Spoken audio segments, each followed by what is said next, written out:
All right, what is up, you heathens and demons, you sinners and saints, you beautiful blasphemous bastards? Yeah, you're at work, Marty. I've been out of work for a couple hours. We had a pump class for my daughter, and I've been suffering from laryngitis from my sickness. So I'm not sure how long I'll go today. I've got a long stream planned if I can actually do it. Hopefully my microphone, my volume levels will be a little better. It's still popping in the red.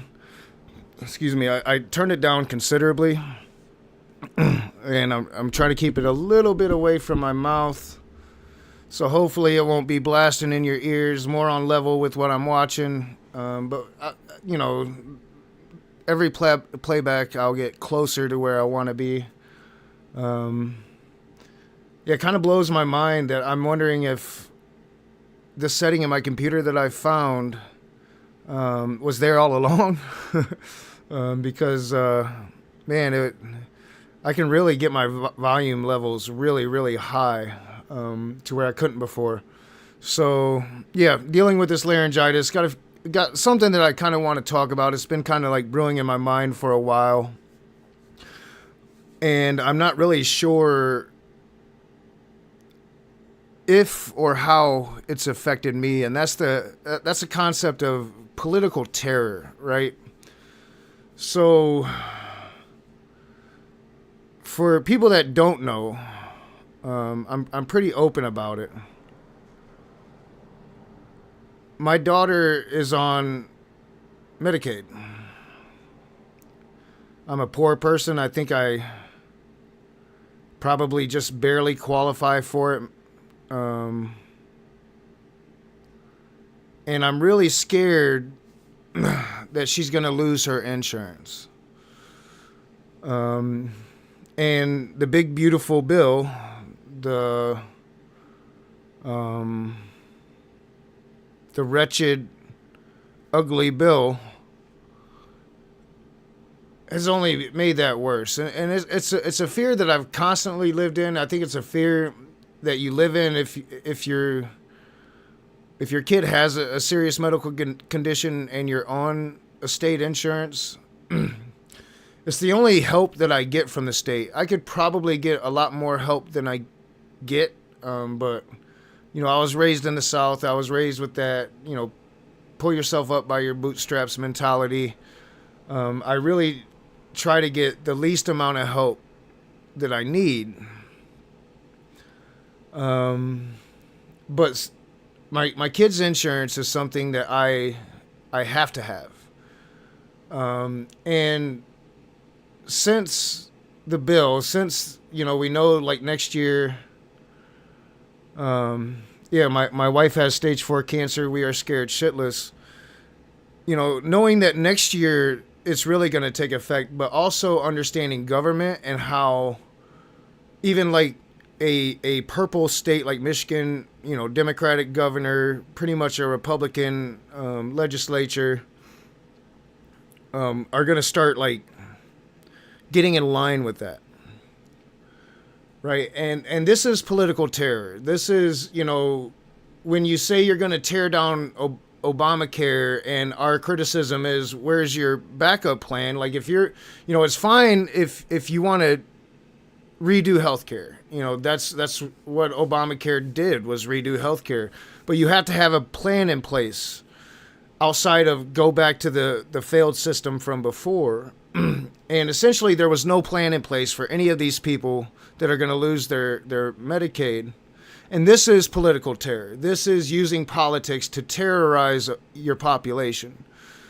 And that's been my nightmare. Pretty much since Trump was elected, that was my nightmare during the election, trying to convince people that claim they care for my daughter. Like, why in the hell would you vote against my daughter? Take away abortion, take away women's reproduction rights, just like your grandchild, your niece, your nephew, your family member, and not just mine, others are going to be not only affected, but potentially lose their life because of this. And that's political terror. And I like to think of myself as a rational person, a strong-minded person, emotional but strong-minded. And today I have to ask myself, how much has that affected me as a human being, right? I go every day with visions of my daughter dying now. Every day I have visions of that. Every day I picture her in my arms dying from her diabetes.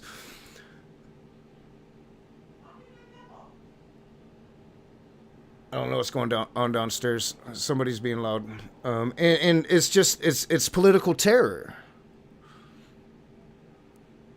I have visions of different ways I will react to family members that voted for Trump, voted for this at her funeral. These are scenarios that have played out in my head, and these are scenarios that should not be playing out in my head, right? Like, this is political terror. And how much has that affected me? And I'm asking myself this today because today it came out of me at work in the worst possible place it could. Somebody made a simple comment about, the bullshit online about Trump being dead. And I'm like, well, he has been having many strokes probably, and I hope he dies, and blah, blah. And I just go off, and that's the worst place to do it. And, I'm fully expecting like repercussions, possibly losing my job. I'm like, should I spend my day off tomorrow looking for a new job? Hopefully it would just be a write-up, which I would deserve. I would probably deserve to lose my job. Hopefully the Secret Service don't come to my house. I wasn't saying, it just came out of me unexpectedly before I could stop it. I regretted it immediately. Got to my car because it was on my way out. I was leaving because we had this pump class today. I was in a rush, and I got to my car and I'm like, I really should go back in, but and apologize and say that was fucked up and I shouldn't have said that, blah blah blah. And I couldn't because I had to get to pump class. I had to get to our online pump class, and it's just I don't feel good about it. But at the same time, it's political terror, and sooner or later that's going to come out of you, right? Like, I am terrified. And how much does that affect me and my interactions with Trumpers, with family members, with coworkers? And, like thinking of this, and I think about just like, man, I talk about Trump at work too much. And don't even realize it sometimes. Doesn't help that I can keep my earbud in my ear and I'm getting a constant feed of information. And this is political terror, right? Like this is terrorizing your own population. And it's fucked up, and it's something that we need to be aware of. I wish I had been kind of aware of this. Like, this is something that I need to be aware of so I can have a tighter rein on it. So that terror can't come out and unload on somebody that doesn't deserve it, unload in a place that it shouldn't be unloaded. These are things, and as the fascism only escalates, these are things that are going to be vital to our survival, right? Like, I can't... In a fascist world, I'm going to have to pick and choose my spots if I want to survive the fight. Can't just be blurting the shit out just anywhere. Not a smart thing to do. So, that's something that, I've been kind of thinking about, and like I said, it came out of me today at work. I'm probably overreacting to it, but at the same time, I'm probably not. And even if I am overreacting to it, it doesn't make it right that I unloaded that on this unsuspecting person that didn't know what the fuck was about to come her way, right? Like, that's not a way to be a human being. Got to pick and choose our spots now. And that's only going to become ever more important as we move forward, if indeed fascism tightens its iron grip. So, yeah, that's something that I really wanted to talk about. But, the thing that I was listening to today that probably made me somewhat emotional, even though, I held a tight rein on that, was the press conference in D.C. by the Epstein victims. Now, I was going to try to use different coverage because I'm not sure how using the Midas Touch coverage is going to work, if they're going to, We're going to find out because it seems to be the best coverage because the other sites didn't really cover it all, and Midas Touch covered everything from the beginning to the end of it. So we'll check that out today. I haven't streamed while I've been at work. Tomorrow is my day off. I was trying to figure out how to have a room open in the background so if somebody wanted to come in and talk, they would be able to. Can't quite seem to make both things work at the same time, though. I'm a little disappointed. I think there's a way to do it, but I'm not literate enough to get that accomplished yet. I'm going to try to figure it out, and if it's a lost cause, then it's a lost cause. But hopefully my voice will hold up, and we can watch this. It's an hour and 30 long minute press conference. There's some key vital points that hopefully I don't miss, that I think are pretty important. Now, the Epstein thing, I'm not, like, I don't think I'm not sure if I'm like bought in on like the full conspiracy, right? Like I don't really know what happened to the man. I just know that the man was a monster. I don't know if he killed himself or if he didn't. I think that more and more evidence is indicating that he probably did not kill himself. That either probably a foreign intelligence agency or our own or a combination of both probably had something to do with it. I think that there's definitely a cover-up going on right now. And we'll speak on it. Like, I don't want, I don't want to become a person that gets absorbed with conspiracy theories, but at the same time, I am a person that is old enough to remember the Coreys and all the things that they said, and everybody said that they were crazy, and whatever abuse that they went through seems to have really fucked up both of them enough to the point that Corey Haim eventually committed suicide after long time drug abuse. And I mean, I don't think anybody disagrees that Corey Haim has lost his goddamn mind. And I'm old enough to remember them speaking out about that and then pretty much being vilified for speaking out about that. I'm old enough to remember, the Catholic priest scandal when it comes to this. So I think that there is something going on. I think that he was probably an Israeli intelligence operative as well as a CIA intelligence operative. He probably did both. People that try to say, well, why wouldn't they just murder him before he got to prison? Really, honestly, it's kind of easy to murder somebody in prison. Take it as somebody that's been inside of a prison. If you're going to murder somebody, that's probably the place to do it. Even a high security prison, that's a good place to get it done. But I mean, I don't know. There's a lot of sides to that argument, and I don't think that that's the argument we should be having today. The argument we should be having today is why in the fuck is our government covering it up? Why aren't they releasing this information? Why aren't they pursuing prosecution of anybody else that was involved, no matter who in the fuck they were? It just seems like a no-brainer that this is something that, fascist and anti-fascist alike could come together on, this one issue. And I think that this press conference is going to be kind of an example of that. Marjorie Taylor Greene is probably on the outs with the MAGA crowd, but we'll talk more about that later too. We'll just get into it, and hopefully they'll let us do this. If the stream goes down, I'll stop playing this, and hopefully we'll come back up. Last time I played Midas Touch, for a few minutes, nothing happened. But you just never really know until you get into something long like this. Again, this was the best coverage I could find. It was beginning to end. I didn't really look that hard because I gave myself like 14 minutes, but I did look, and the other ones that I found started victims were already speaking and shit. So, I figured this is important. This needs to be highlighted. This needs to be demanded. And the thing that MAGA needs to understand when it comes to Epstein is, for one, it's not a partisan thing. This is really rich and powerful people on both sides, donors, Hollywood elite, political figures from all around the world. Both sides have interest in this. Both sides will be getting a lot of pressure from donors and powerful people alike to be putting a lid on this. Not to mention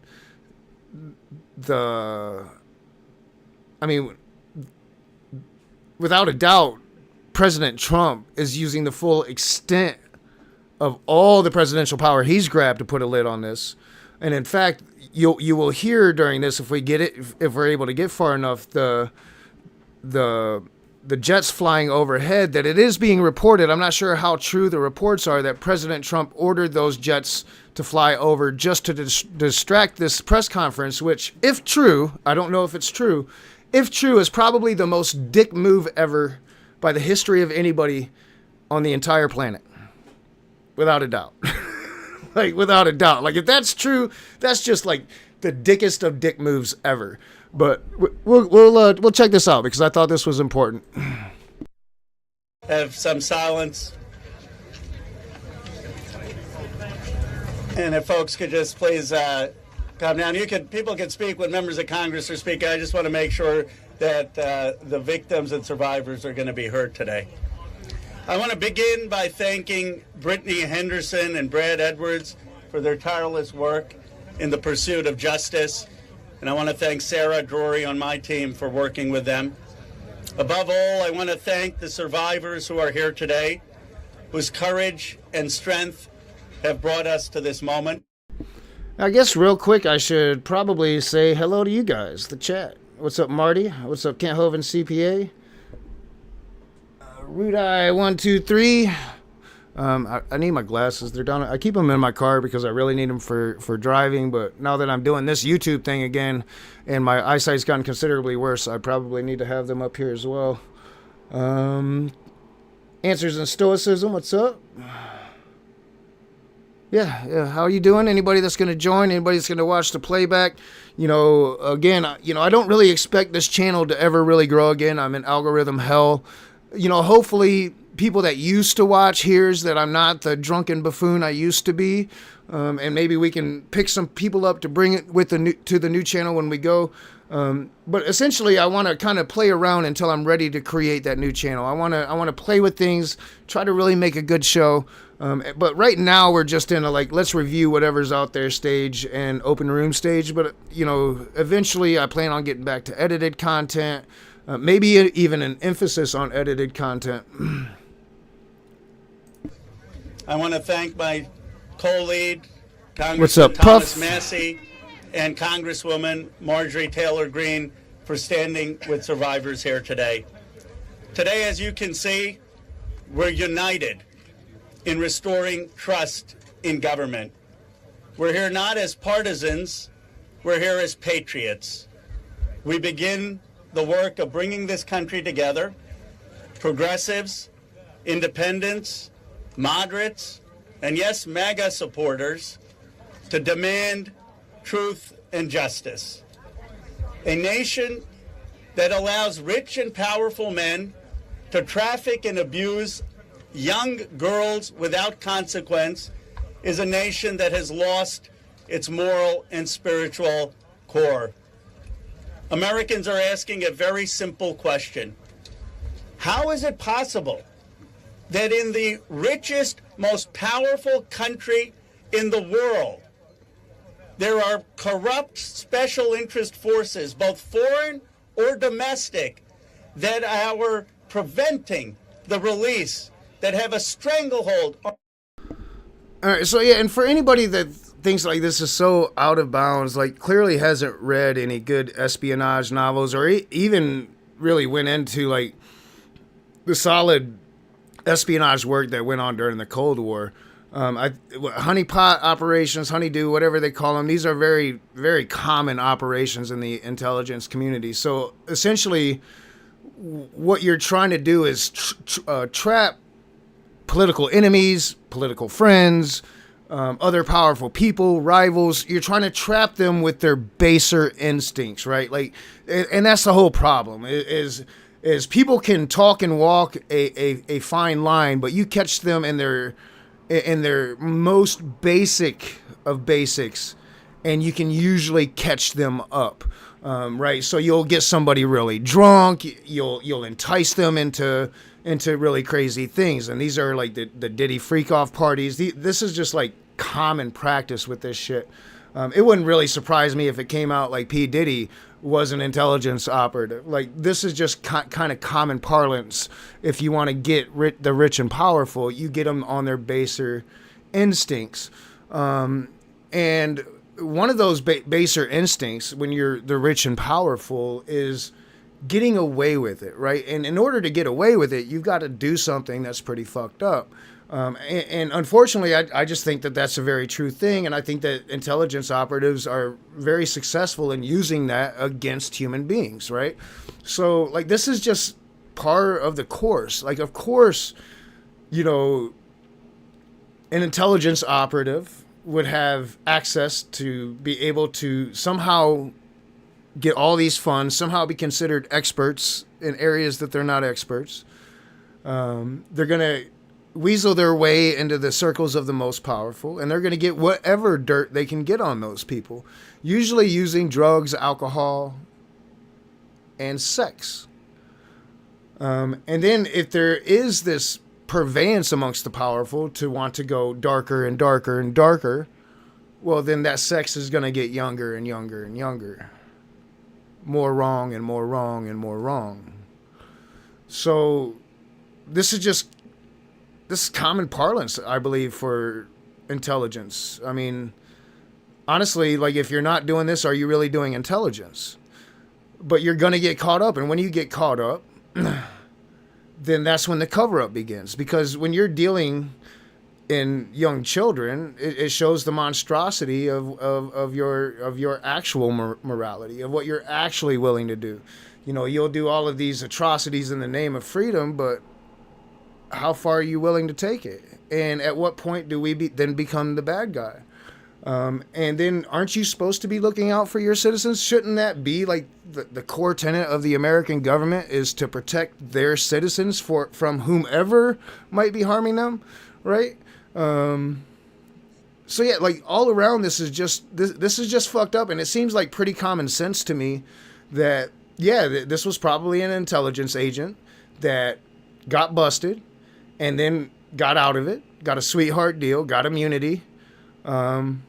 And like, people try to be like, well, he got busted. Well, no, yeah, he got busted and then he got immunity, right? Like, why did he get immunity? Why are we giving child predators immunity unless they're in the intelligence service? And that's why I say I think that there's links to probably both. Because I think at this point, like, United States and Israeli intelligence is pretty fucking intertwined, probably. They pretty much own us. You know, I mean, I don't even think how you could argue against that at this point, but we'll continue. On our government and are preventing the release of the full Epstein files. There is something that is rotten in Washington. Less than 1% of these files have been released.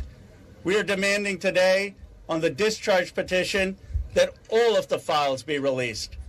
We know we have 212 Democrats, and we have 4 Republicans, courageous Republicans like Thomas Massie, Nancy Mace. All right, it does appear, and I got a little too close to the microphone, still a little too loud, I could probably turn it down a little bit more. It does appear like the video feed isn't the best on this coverage, but I know for a fact that it's beginning to end and that the audio quality is pretty good, so we'll continue to run with it. Who was so emotional yesterday after talking to the survivors, Congresswoman Boebert and Congresswoman Marjorie Taylor Greene. We need just 2 more signatures to force the release. So we gather here on the steps of the Capitol to confront these corrupt forces. Today we stand with survivors. We stand against big money. We stand to protect America's children. That is really what this is about. I now want to bring up my Republican colleague, Thomas Massie. He has shown so much courage, so much leadership. And I saw some people, I say the same thing about Marjorie Taylor Greene. She has shown so much courage on this issue. I saw some people when I was coming here calling her names, We've got to stop that. We've got to stop the partisanship on this issue. This is an issue where they both have shown real courage and leadership, and I appreciate them joining us today. Congressman Massey. Because I've been part of this for 30 some years. I want to thank my colleague Ro Khanna for co-leading this effort to bring transparency and justice for these victims. I hope my colleagues are watching this press conference. I want them to think, what if this was your sister? What if this was your daughter? When these survivors speak. You know, my daughter's 15 now. Some of these girls were 13 and 14, and maybe even younger. And that disgusts me. And I actually think, you know, like, I think it probably would have happened when he was on release, like after he had gotten the sweetheart deal. So she might have been at risk, but like I was going to move to Florida a while back. A girlfriend wanted me to move, I think, down to Tampa. So it wouldn't have been the same area, but like just thinking that I could have had my little girl there around that dude, which she would have been real young. But still, it's just to think of it. You know, it's disgusting, and I don't see how any parent in this country isn't disgusted by it or is willing to like overlook, you know, people in their party for being a part of it. You know, anybody in the Democratic apparatus, any socialist, I mean, like say, I don't know, like a leading socialist, like say Dr. Richard Wolff or something like that, right? Was in the files. Like, fuck that dude. Put him in jail. Right? In the files in a you know, predator kind of way. Not as a, you know, innocent bystander kind of way. And again, like, how do we determine the innocent bystanders? Because a lot of those people that appear to be innocent bystanders are going to have full knowledge of what was happening, right? They just didn't participate in it. So they're going to appear to be innocent bystanders. But they fully knew what like Epstein was and continue to do business with him, continue to turn the other cheek, so to speak, right? Like, so it'd be really hard to determine like innocent bystanders without like rigorous investigation into it. And even then, guilty people are going to go free. But don't you want to find as many as we can? Get as many as we can off the streets? Like, no matter the political party. Like, if you're a father or a mother, don't you want that? And it's the same thing for, like, guns in schools. Like, yeah, I understand we're never going to take away guns in America. But don't you want to do something? You know? Somebody's knocking, so I'm going to mute, and we're going to continue. And I'm going to turn off my camera real quick. I'll be right back.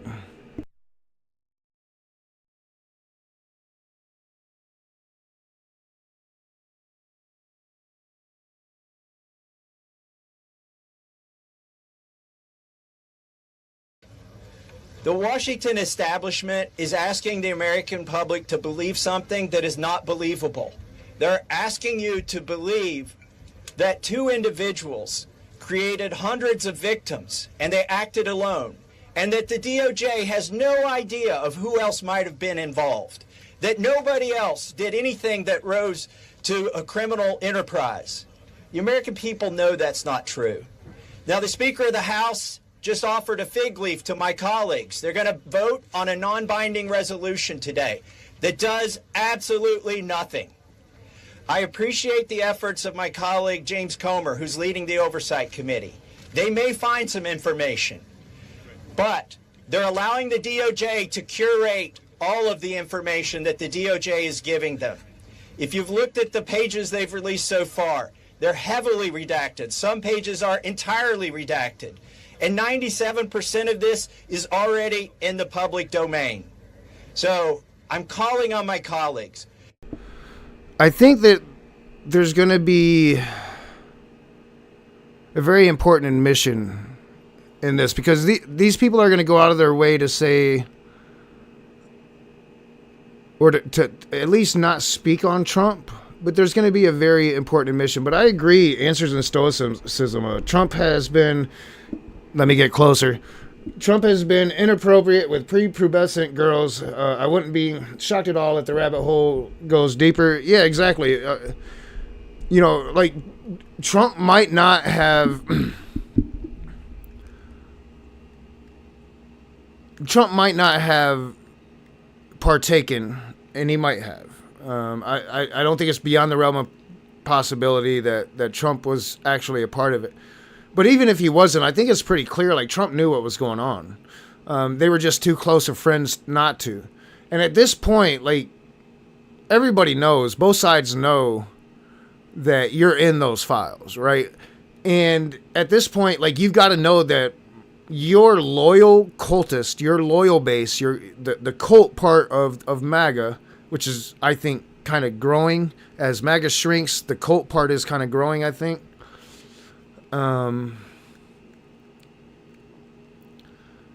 They know you're in the file, but they're going to be more than willing to rationalize it, justify it, spin it any which way but loose. You know what I'm saying? So, like, just release it at this point and let the cards fly.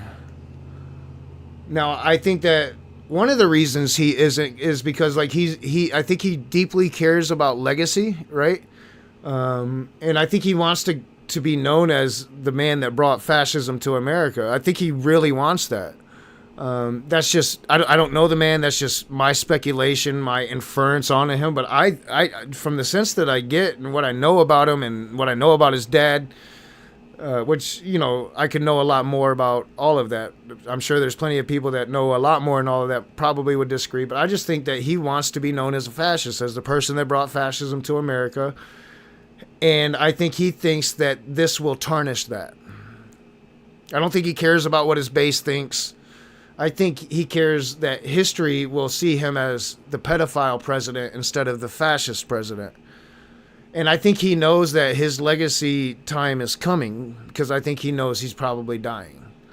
I think they all do.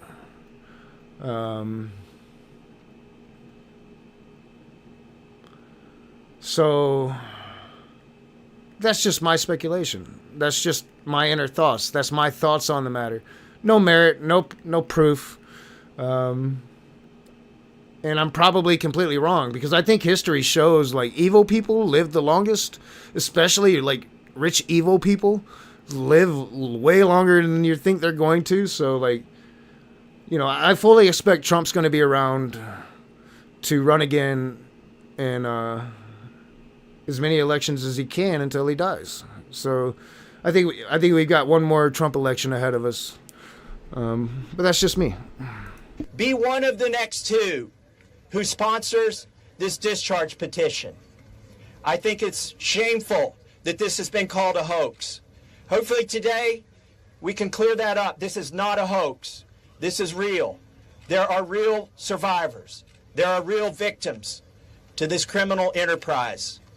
And the perpetrators are being protected because they're rich and powerful and political donors to the establishment here in Washington, D.C. So today we're standing with these survivors and we're giving them a voice, and I want to close by thanking them. They are brave. I hope they encourage other survivors to come forward and to tell their stories, not just of Jeffrey Epstein and Maxwell, but anywhere in the country. This is a message that we are sending. This is a litmus test. Can we drain the swamp? Are there people who are outside of the reach of the law? I don't think there should be. So hopefully today we'll get 2 more signatures on the discharge petition. That's all we need. And with that, I want to introduce the bravest woman in Congress, Marjorie Taylor Greene. I find it interesting that the 3 Republican co-sponsors are women. These are women standing up for women. And Marjorie was the first to do it. And I think she deserves all of our gratitude for breaking that barrier and leading the way for the other Republicans. Hopefully they can find their spines as well. And with that, I give you Marjorie Taylor Greene. Use kayak's best time to travel to. All right, I think, and it's a mixed bag with Marjorie Taylor Greene because, I seen some lefties are giving her credit and should give her credit for her stance on Gaza and her breaking of with Trump over that. And this is just further breaking of that relationship. But I caution those people, that when it comes to Gaza, some people want to see an end to the genocide in Palestine, and some people want to see an end to Jewish people. So we have to be careful of some of the people that would appear to be allies, right? And, with Marjorie Taylor Greene, I think she's probably a white supremacist and has been part of a white supremacist group for quite a long time, Jewish space lasers, So I think, her hatred of Israel comes from a unpure place. That being said, I think she should get props for staying true to her convictions, for breaking with the party. We often criticize Republicans for not standing up to Trump, and Marjorie Taylor Greene seems to be one that's not afraid to stand up for Trump. It's probably going to cost her politically, but she should get props for that. And also, when it comes to her as a person, I think that she believes everything she says. She might, whether she believes it the next moment is something entirely different. But when she says a thing, I think she generally believes that thing. And I think that that's the type of person that's probably going to be the easiest to reach. I'm not saying like I ever see her not being a Nazi,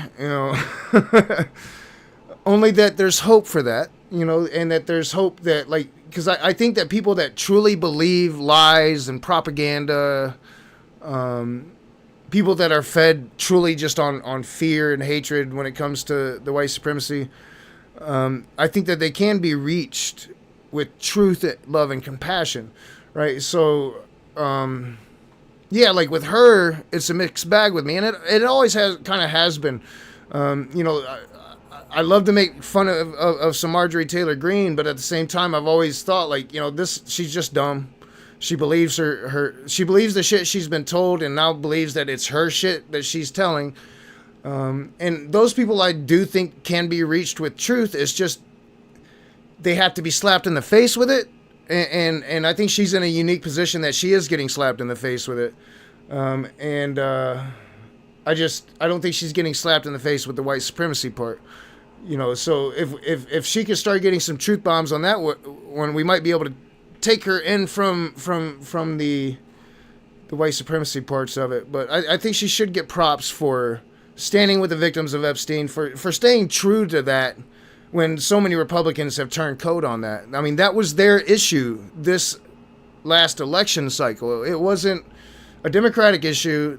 It was being brought up by them, and they were going to release the files. And, it's one thing that was part of their platform, like I personally could get behind. I think that every pedophile should be exposed. And not exposed so that these people can be harmed, but just so we know where they're at, and we can take safeguards, and hopefully they can receive whatever treatment they can get. Though it appears like these kind of sexual ideations don't really go away. That's another conversation to have. And that's a conversation I've always tried to have on this channel, but it's often the conversation that doesn't want to be watched. It's definitely not going to get promoted by YouTube. I remember making videos on child molestation and the problem, how it's a sweeping problem all across the board. Whether you be atheist, Christian, Muslim, Buddhist, whatever your worldview, this is a fucking problem, right? So, and it's a problem that's worse than you think it is, and it isn't being talked of enough. So, and it's because it's probably one of the most uncomfortable conversations to have. So I think she should get a lot of props for this. I really do. Good morning. This is my 5th year in Congress, and this is the largest press conference that I've seen since I've been here. And this is because this is an issue that matters so much to Americans. This is an issue that doesn't have political boundaries. It's an issue that Republicans and Democrats should never fight about. As a matter of fact, it's such an important issue that it should bring us all together. It's grieved me to watch the arguments and debates take place among my colleagues and even the administration. I think this is something that was worth fighting for.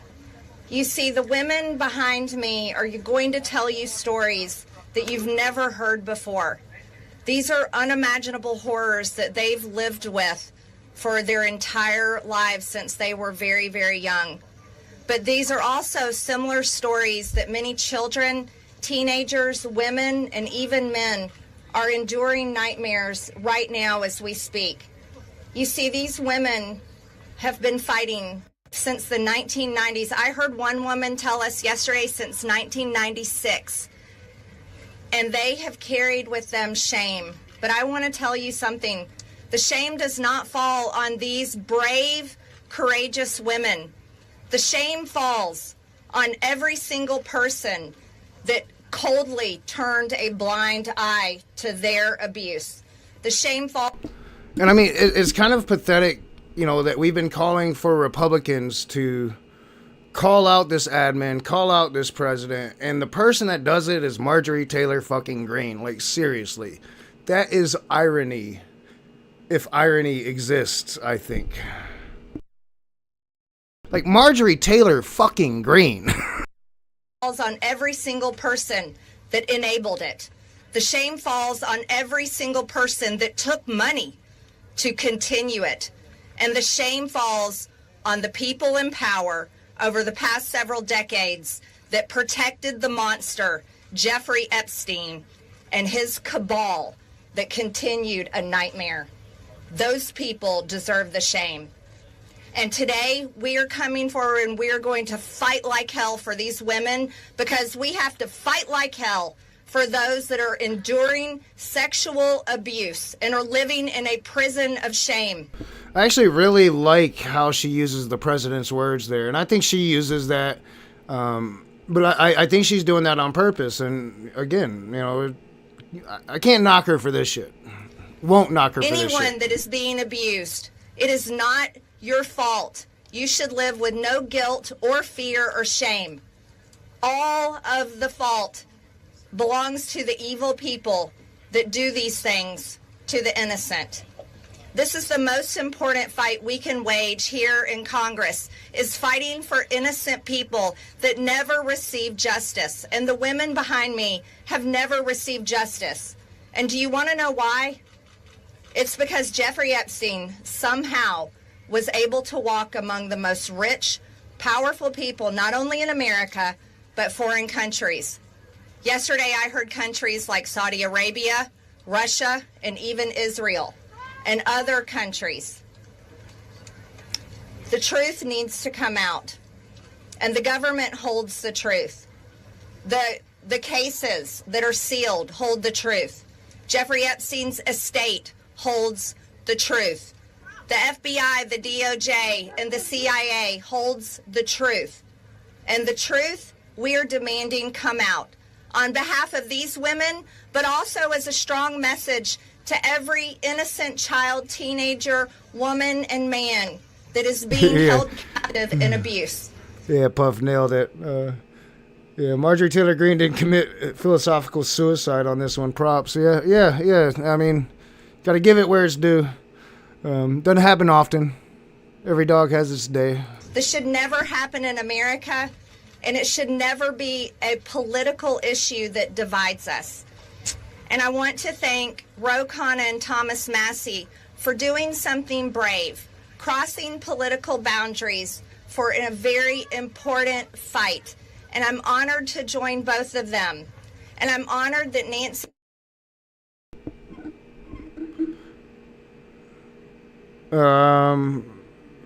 Jill, like, do you like on purpose just, you know, leave Republicans out? Right? Like the immunity deal was under George Bush. Trump was in office for 4 years.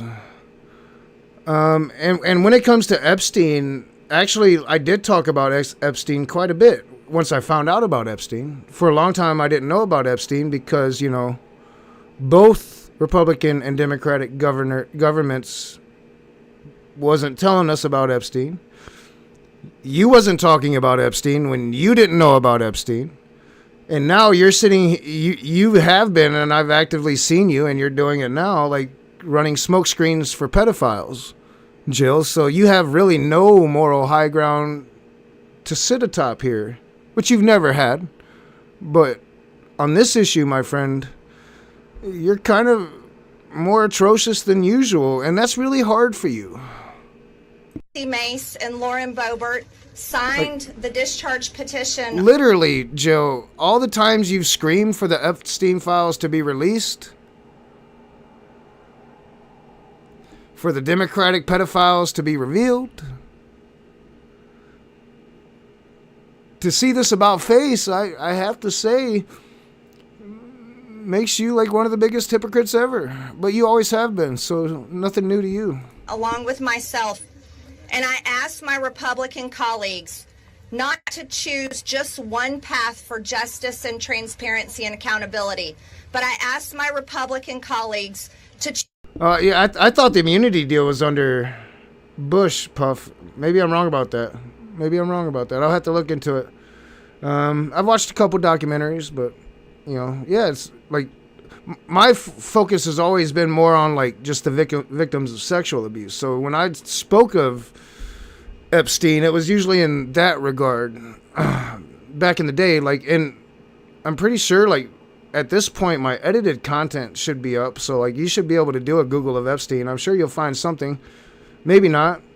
I did delete a lot of streams, but I'm sure I've done something. Choose every path for justice and accountability and transparency. Well, I read the chat when I can. And with that, Joe, I'd like to I'm trying to, you know how it is. You do a lot of things at once. To start this important press conference. Thank you very much. Trying to avoid ads. You know how it is, Joe. You're not ready. You run a small channel just like myself. At least you used to. I don't know if you still do. Man, my throat. It's not working well for me. But you know how it is, Joe. I'm trying to be better at reading chat. Like I used to just ignore chat. I am actually trying to read parts of it now. Works in progress. Slow but sure. Gotta take baby steps before you baby crawl, or maybe baby crawl before baby steps. I think that's the way it goes.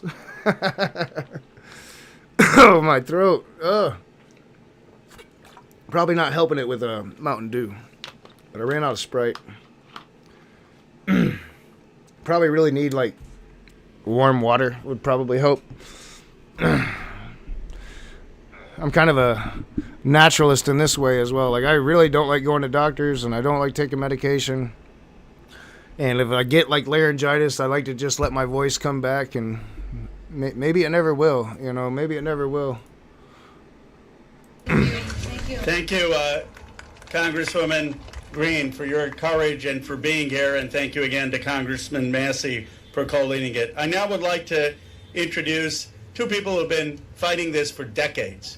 They haven't had their voice heard. The victims haven't been heard. They haven't just been on this in the last few months. They've been doing this in the wilderness for years, and they are really models of courage. Bradley Edwards and Brittany Henderson, who are the attorneys for the victims. Thank you for being here.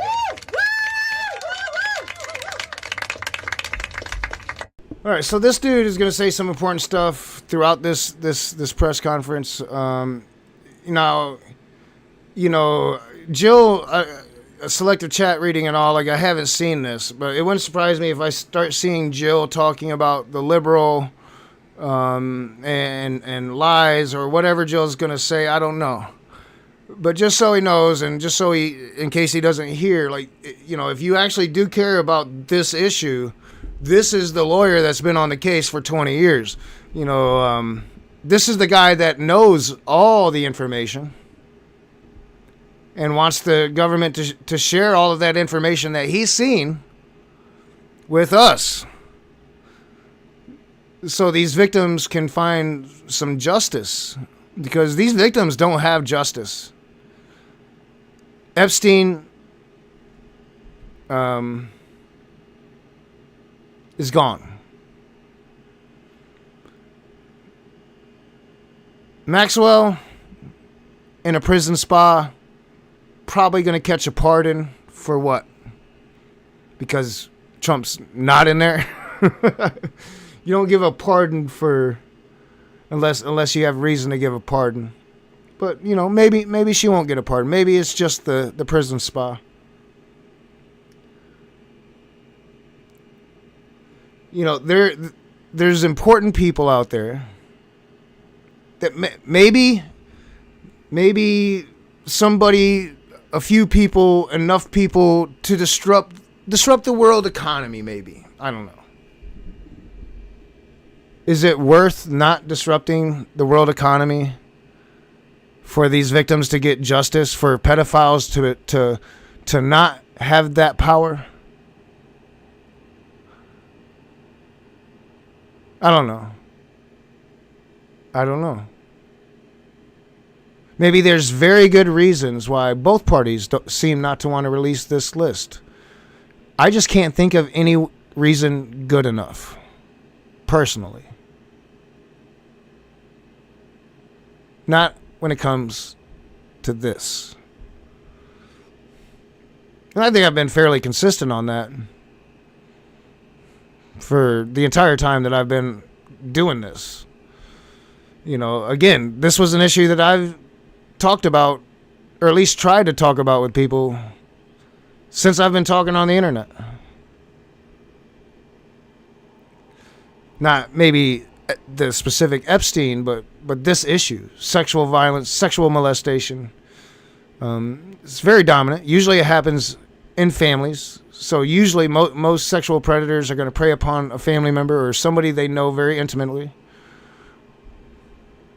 Or it's going to be a power figure, somebody that has power. And that's why you find pedophiles coalesced in, you know, groups like religions and groups like police forces and hospitals. You find a lot of pedophiles in, like, you know, children's hospitals, especially like maybe the coma wing. It's disgusting. But this is, you know, this is a problem in America that people don't like to talk about. Have never liked to talk about it because it's very uncomfortable. But probably because a lot of people have experienced it and a lot of people have committed it. And that's just the truth. That's the fucking truth. That's how people can flip so easily on it. They've already rationalized it for themselves because they've done it. Or they've been victimized by it and they just want it to go away.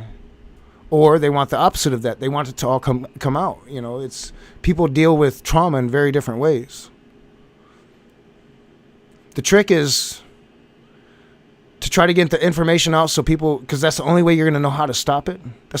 To have these hard conversations, to look at this hard information is the only way we're ever going to figure out how to stop it.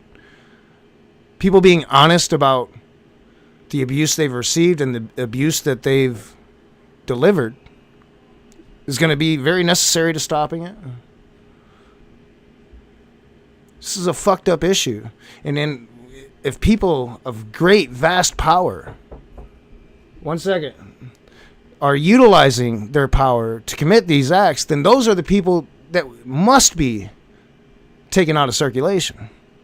All right, so I got somebody knocking on the door. I'm going to mute. I'm pretty sure dinner's here and I'm not ready to eat, so should be a quick time off camera, but maybe not. We'll let it play, and I'll be right back.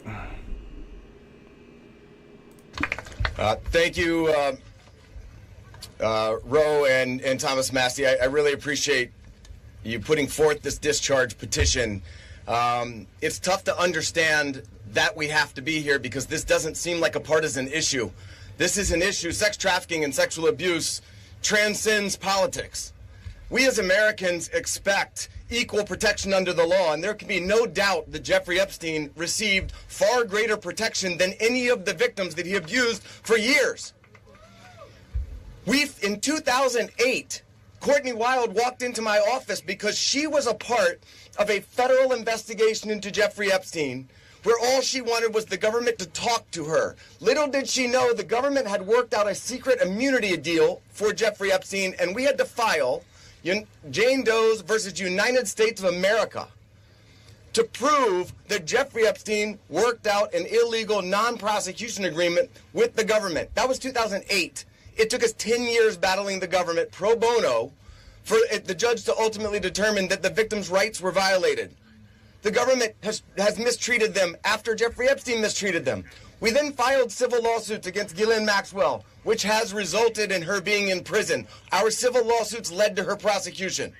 We filed lawsuits against Jeffrey Epstein, against his estate, and against two financial institutions, JP Morgan and Deutsche Bank, that proved that they knowingly provided the financial infrastructure for a sex trafficking operation. Unfortunately, all of the documents and evidence that we have worked so hard to gather hide behind protective orders, confidentiality agreements, and bank secrecy laws. That is why this discharge petition is so important. While we have seen the documents, you haven't. And when you see the documents, you're going to be appalled.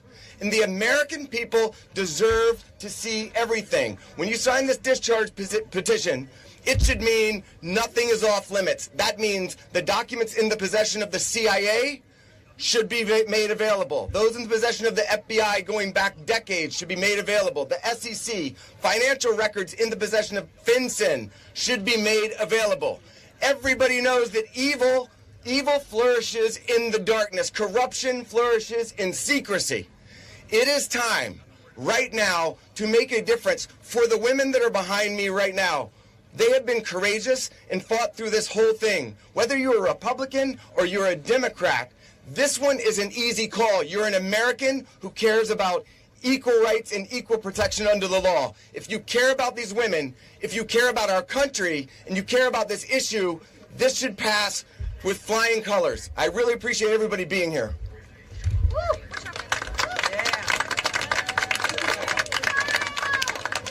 Hi, good morning. My name is Brittany Henderson, and I think in addition to thanking the wonderful congressmen and women who are here today, we need to thank the women, and not just the women who are going to speak, but the other women who are standing behind them, along with other lawyers, Sigrid McCauley, and people who have been fighting for a very, very long time for the world to give this kind of attention to an issue that it should have had forever. This administration has the opportunity to do what the past administrations did not do. This administration can either stand with the victims and stand for the victims, or it can continue to hurt the victims like has happened in the past. We aren't here just to ask for transparency, though. We're here, too, to ask for protection. The women here represent hundreds of other women who we have spoken to, many of whom were trafficked from other countries, from Eastern European countries where women don't have the rights that we have here. Women don't have the protections that we have here. And those women are terrified that their names will be released in these files. The government won't know that they're victims to redact and protect them. So we ask that you please, whoever is going to be in charge of redacting these files and in charge of this transparency, do it in a way that protects the women brave enough to be here, but also protects the women who are terrified that every day when they turn the TV on, something bad is going to happen to them in Ukraine, in Russia, in whatever country they live in, because no one is listening to them there. So thank you for being here. Thank you for listening. And please protect these women while we seek transparency.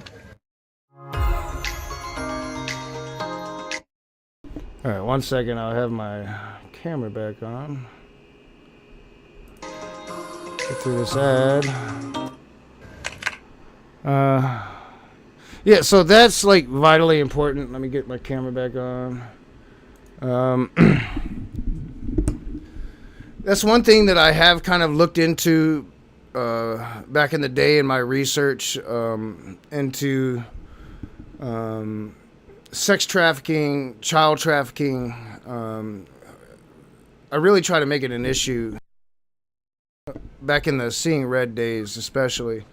Me and Allie were, we tried. It's just, it was hard to really get people involved with that conversation, understandably with, victims. It's very triggering. We did have a couple streams where people really spoke about their abuse. that I thought were pretty powerful streams. That once I actually start going through the content, which I do plan on doing this starting this week, one by one to see what's going to be kept, what isn't. Those are definitely streams that I'll be keeping that I'm proud of. It's just it's hard to have those conversations. But one thing I found out in my research back then is a lot of the girls that are trafficked come out of, like, I think it's called like the Eastern Bloc, like Russia, Ukraine, Croatia, especially Mother Russia. It's a huge problem. It's one of the reasons why I've always believed the Golden Showers story. It just sounds like something they would do, and it sounds like something Trump would do. Like, for sure, you got like high-class prostitutes recruited by the Kremlin, offering an opportunity for Donald Trump to piss on the bed that Obama slept in. Yeah, I can see Trump doing that. Now, do I know he did that? No. But I can see it, and I can see Russia doing that. That would totally be something that Russia would do. So, like, it's not beyond, like, imagination.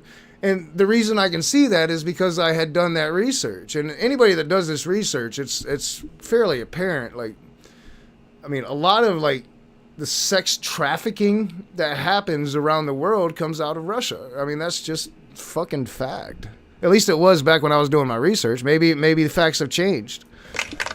I don't see any reasons why they should. Good morning. My name is Anushka DeGiorgio, and I stand before you today as a survivor of both Jeffrey Epstein and Ghislaine Maxwell. I want to thank Congressmen Massey and Kana for their role in putting together this very, very important bill. Every day of this journey toward healing has come at a profound cost to my mental health. But I am here. I chose to come because this bill really matters. I speak today not only in service of my own recovery from trauma inflicted by Maxwell and Epstein, but to honor the lives, the courage and sacrifices of Virginia Giuffre, Caroline Andriano, and others who could not continue. Their voices mattered. Their stories must not be forgotten. Accountability is what makes a society civilized. Equal opportunity and equal consequence for all. Consequences are not about punishment alone. They exist to deter future harm, to protect vulnerable, and to set a standard of justice. If Ghislaine Maxwell were pardoned, it would undermine all the sacrifices I made to testify and make mockery of mine and all survivors' suffering. That is why Like, how can you justify Trump's DOJ moving her? Like, what did she give them? Verification for what they already knew? Like, you don't... That's not how you play ball in a legal situation. Like, why did they move her? Why is it being said that she's going to get a pardon? Is there just, like, absolutely no regard for the victims of Jeffrey Epstein because he was Trump's buddy? I don't understand how anybody can justify that, can spin that for him. Especially when you have the victims telling you, like, hey, this is fucked up. Like, fucked up. How do you justify that? I don't understand. Epstein Files Transparency Act is so essential. It requires the Department of Justice to release all the records related to Epstein and Maxwell investigations, flight logs, immunity deals, internal communications, and even the records surrounding Epstein's detention and death. And crucially, it forbids withholding documents simply because of embarrassment, reputational harm, or political sensitivity. This is about ending secrecy wherever abuse of power takes root. But transparency alone is not enough.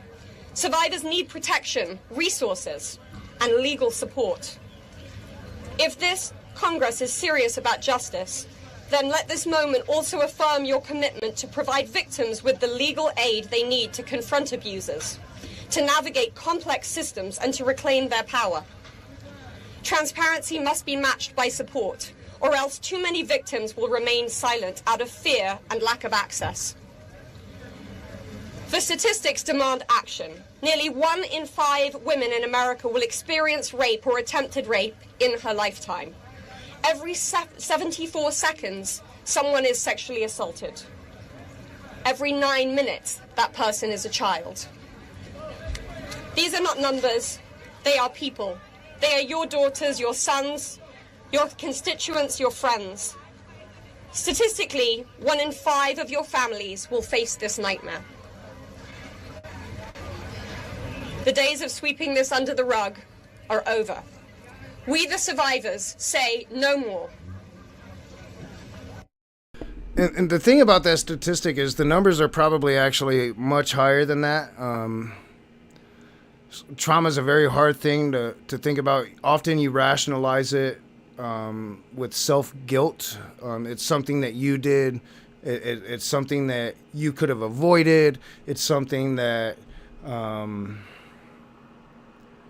you just being you might have done it, right? Like, our brain rationalizes these things away, and I think the number was like it'll take like on average I think 28 to 30 years for somebody to really come out and point a finger at their abuser. Now, that was like an on average number, so sometimes it's a lot quicker, sometimes it's a lot longer. Because again, we rationalize these things, even if we're not doing it in a self-guilt kind of way, we'll do it in a psychological way by pushing them down so far that and so deep that we can't see them or recognize them, right? And when I say we, like, I'm not including me in that. I'm just talking, my research, because as far as I'm concerned, I've never been sexually violated, as far as I can remember anyway. I've never been sexually violated. And in fact, there's like a story, I don't know how true it is, but it's my mom always told us that back when we were living in Tennessee with some of our Native family members, we had moved away from Battle Creek. We were really young. I think I might have been, like maybe 4. My little brother would have been 2, 3 at the oldest, because I was like about a year and a half older than him. That one of our babysitters had tried to do something, and we tied him up until Mom came home with our jumping ropes. I don't know how true that story is. Probably not very true at all, but it's something that we were always told, and I don't remember it at all. And as far as the story went, nothing, we were never violated in any way.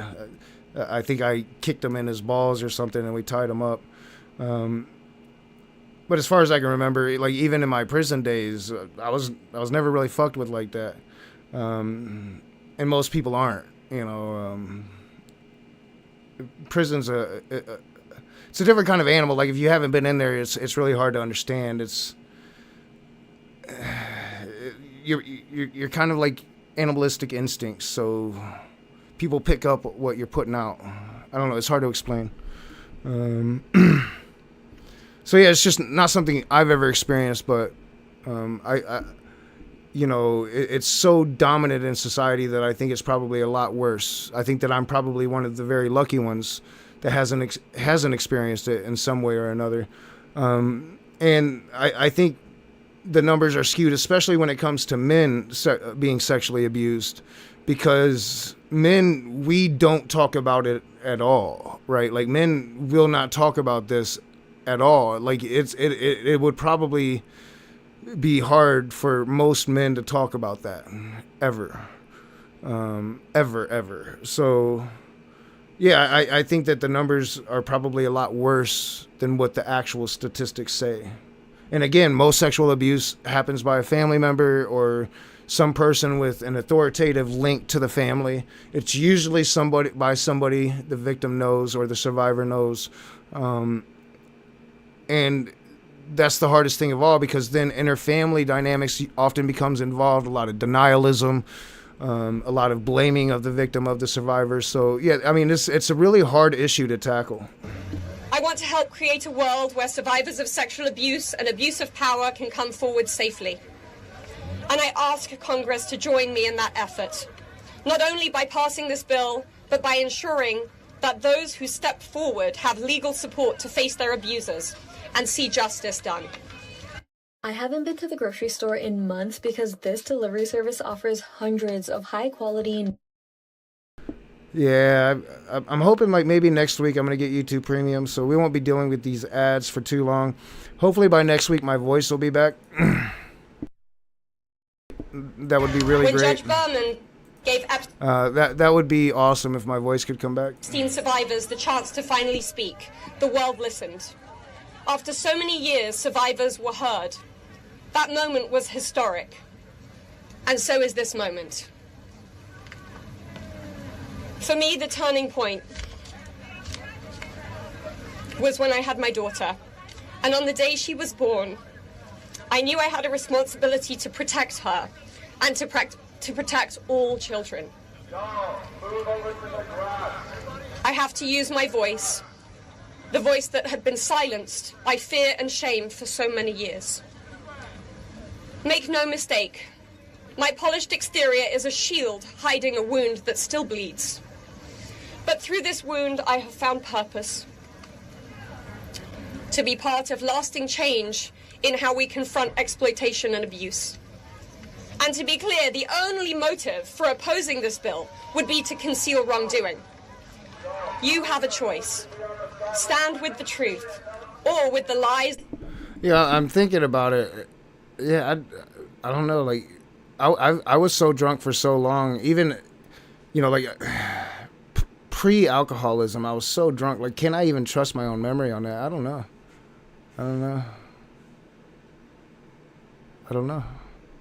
That have protected predators for decades. I am no longer weak. I am no longer powerless. And I'm no longer alone. And with your vote, neither will the next generation be. President Trump, you have so much influence and power in this situation. Please use that influence and power to help us. Because we need it now, and this country needs it now. Thank you.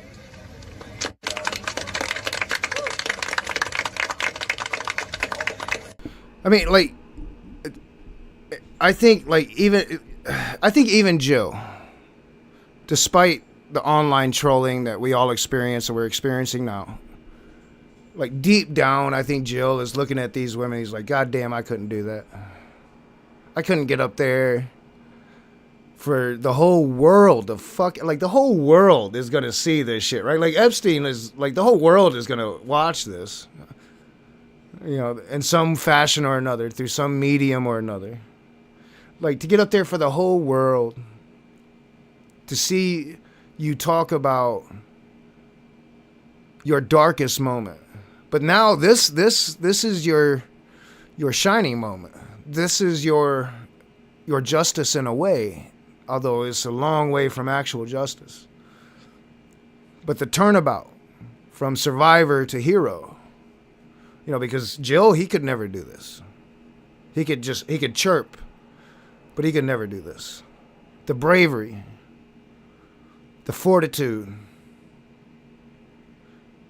and it's going to be spoken, and hopefully I don't miss it, because we really need to highlight this. Like, in the face of this admin who is trying to shut it down, threatened the president's wrath for any Republican that signs this act of transparency.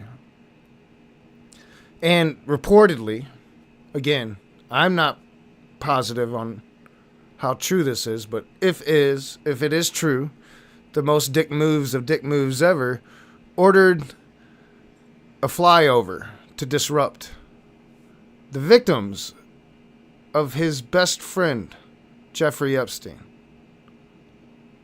You can't make this up, Joe. Like we can't make this up. This is solely Donald Trump, bro. And you've got to spin now for pedophiles. chirping in the side chat. And you know, like, the real Jill is ashamed because he can never do this. Hello. My name is Annie Farmer, and I was 16 years old when I was flown to New Mexico to spend a weekend with Epstein. Oh yeah, there's so many of those, Puff. Maybe we'll have to. Maybe I'll really have to like dig into the research and get all of it. Like we'll do a Trump Epstein room or something, and I'll start it with like an hour-long researched premise for any MAGA to come in and debunk. So yeah, maybe we'll make this happen, Puff. Maxwell. That same year, 1996, my sister, Maria Farmer. All right, so I really need to like go down and fill up some soda because my Mountain Dew big bottle is gone. I imagine I'm going to get a commercial. I'm going to try to be fast. So hopefully ads don't happen while I'm gone. Reported what happened to me there, along with reporting her own assault at their hands and their theft of sensitive photos of herself, of me, and our younger sister that she had taken for her work as a figurative painter. I am now 46 years old. 30 years later, we still do not know why that report wasn't properly investigated, or why Epstein and his associates were allowed to harm hundreds, if not thousands, of other girls and young women. Using the right weight matters. The Body Pod lets you easily understand what is the fastest way to reach your health and fitness goals. At an accuracy of 98%, you can measure 45 different body metrics and understand which areas you need to work on. Easily see if you're losing the right weight or if you're gaining muscle. Get powerful insights to understand how different diets and daily habits impact your overall health. Make smarter health choices today. The Body Pod by Hume.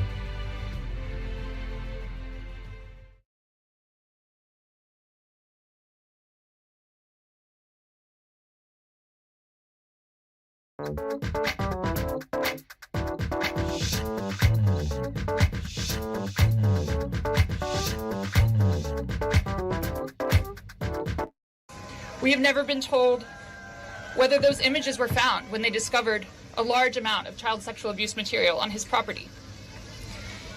As a psychologist, I understand that when the systems meant to protect us recreate the abuse cycle, the betrayal that occurs can be just as damaging as the original trauma.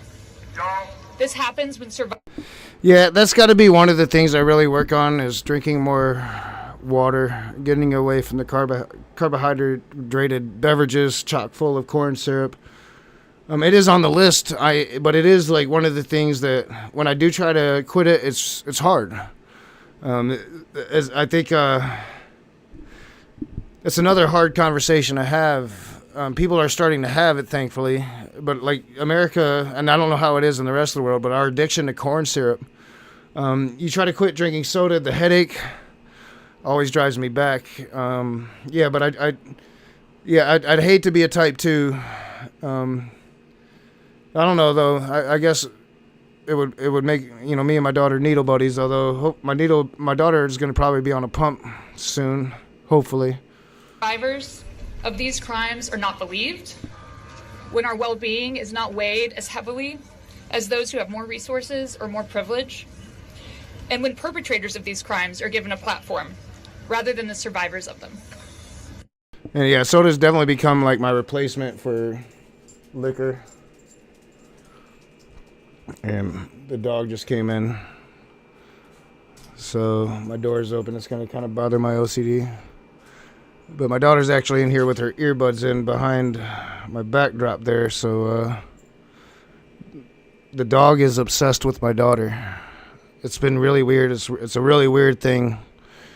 It's not normal. It's not normal at all. My daughter's an animal lover, wants to be a vet.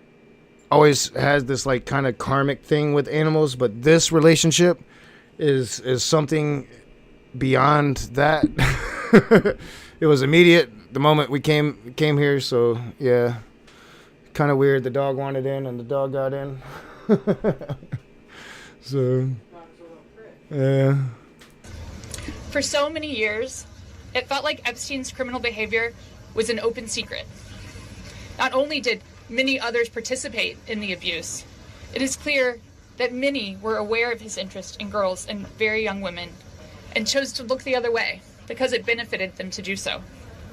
They wanted access to his circle and his money. Their choice to align with his power left those of us who had been harmed by this man and his associates feeling very isolated. I could never have imagined being here today and this chorus of support that we have all received. I have been sent so many notes and messages from people. I'm wondering if that's the feed or if it's my internet connection. We did have like a power issue here today. Like power lines started sparking and shit. So the power company had to shut us off. And the internet service was disrupted during all of that. So hopefully, beyond my shitty computer, we're not having more problems than usual, and that's why the stream is so shitty. I think it's probably just a bad visual feed, but hopefully it's not on my end. With no direct connection to this case, who've expressed their solidarity with us. And I believe that is because, in part, as Anushka explained so well, this is an extremely widespread issue of child sexual abuse, of sexual exploitation, of sexual violence. This affects almost every family in some way. From my conversations with women in these last few days and from all of the support that we've received, it's very clear to me that we are not going away, we are not going to be quiet, and we are not going to give up. And I ask the American public to stand with us and not give up. At a time with record high levels of distrust in our institutions and a perception that there are two Americas, one for those with power and privilege and one for everyone else, passing this Epstein transparency bill is one important step that can be taken to prove to Americans that the government does not side with sexual perpetrators. A thorough public review of this information is an important step in preventing the type of systemic failures that have occurred in this case and harmed all of us. An important step towards healing for those involved. Thank you. Use Kayak's Explore tool to see just how far your budget can take you. Reykjavik? Spectacular. Then, do what people do. Forget about Reykjavik for a while. 10 weirdest foods. Icelandic sheep's head jelly? Ugh. Oh yeah, Reykjavik. Back I to zoned Kayak for out. a great deal. You guys saw it knock zone out. I started thinking about other shit. Yeah, so I totally zoned out. And yeah, I shouldn't do that when I'm streaming, huh?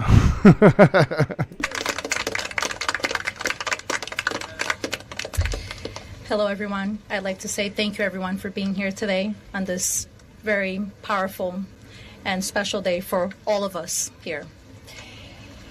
Now, in my defense, though, this is the second time I've listened to this. I listened to this all day at work, and that's how I knew the audio quality was good and that it was beginning to end, because I listened to this at work today.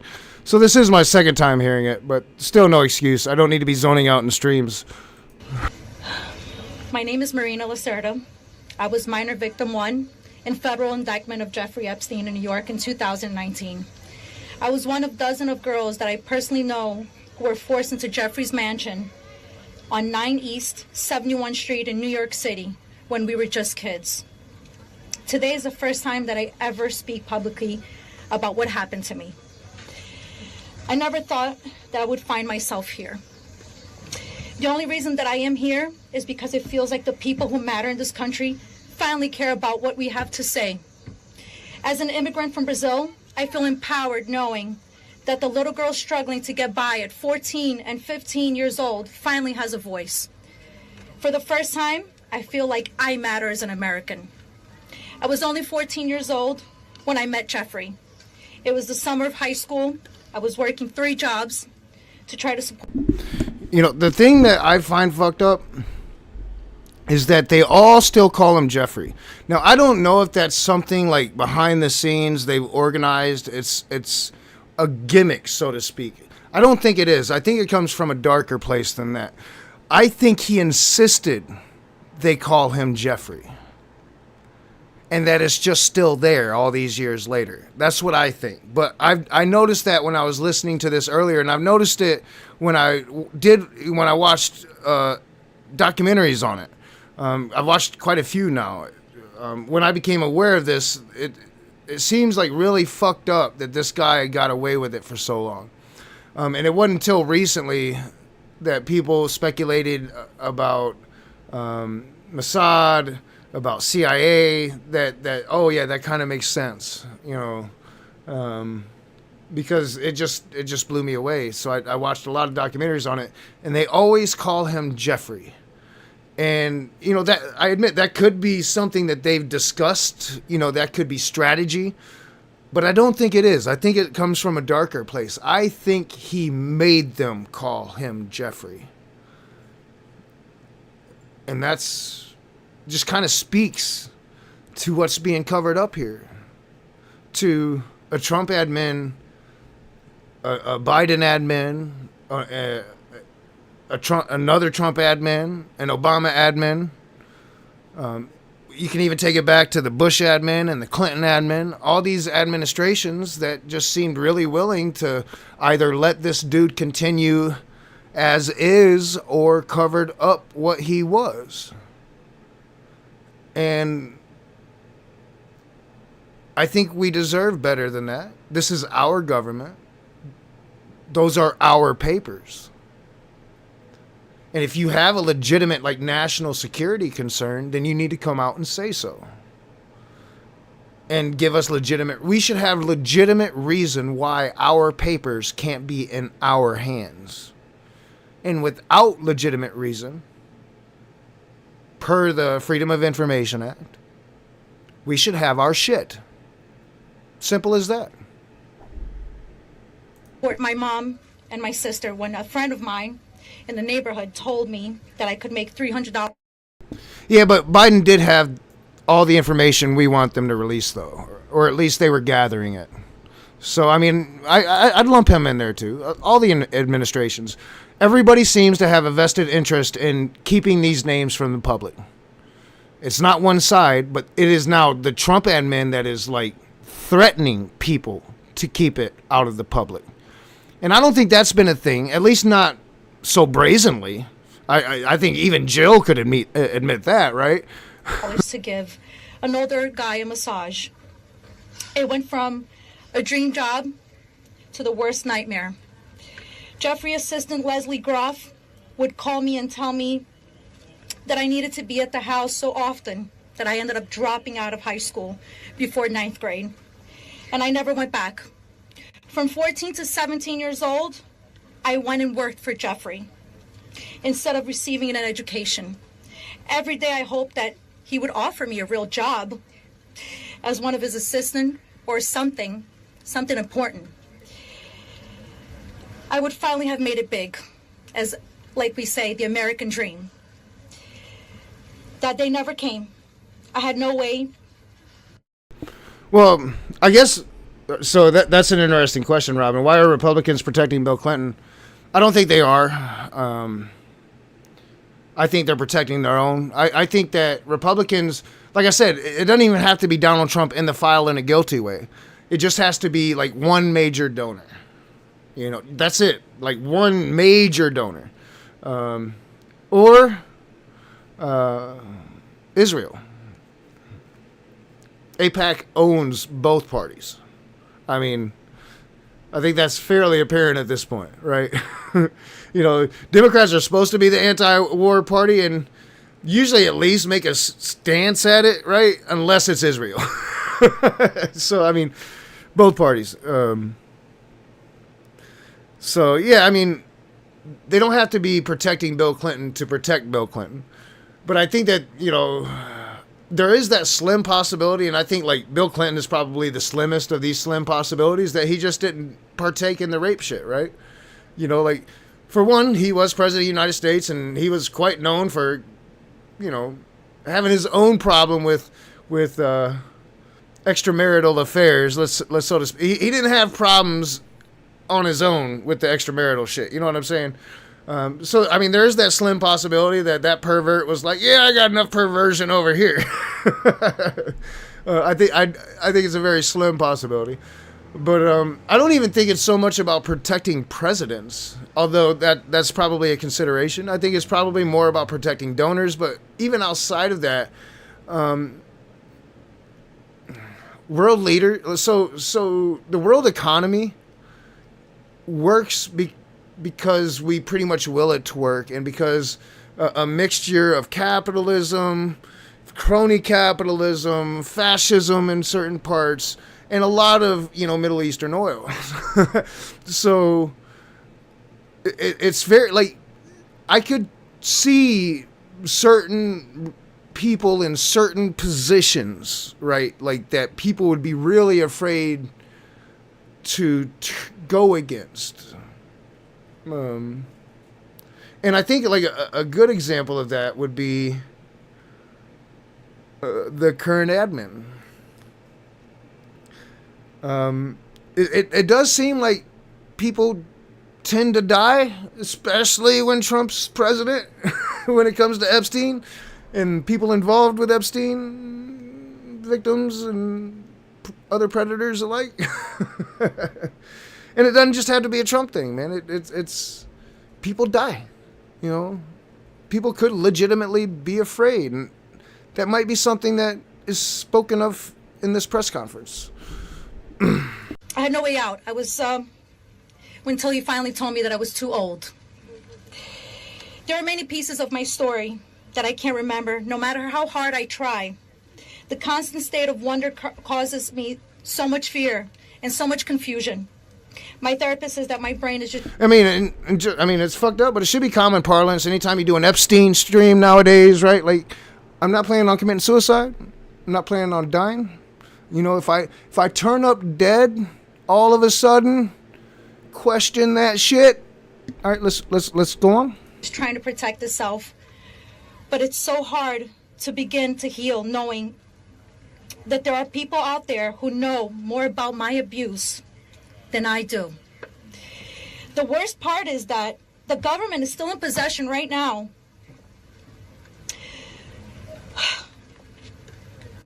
If you're thinking about getting a contour pillow, you need to hear this.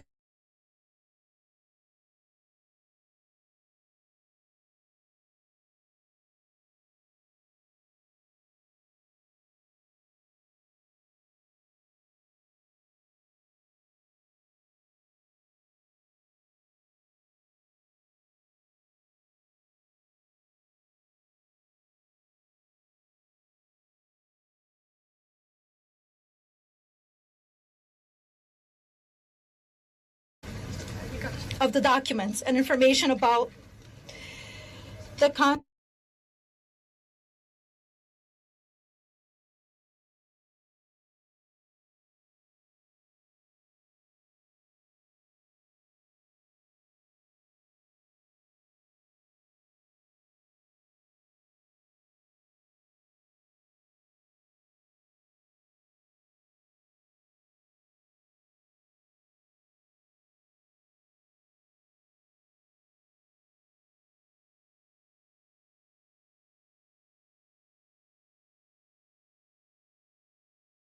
How the fuck did that happen?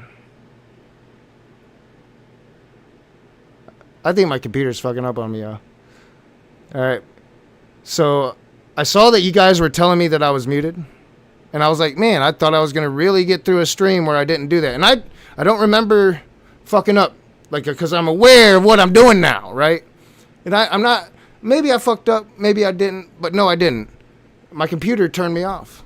I didn't touch that. I touched this now. I don't touch that now, and that button over there. So I went through the whole spiel again. I'm not going to do it a third time. I'm just not going to do it.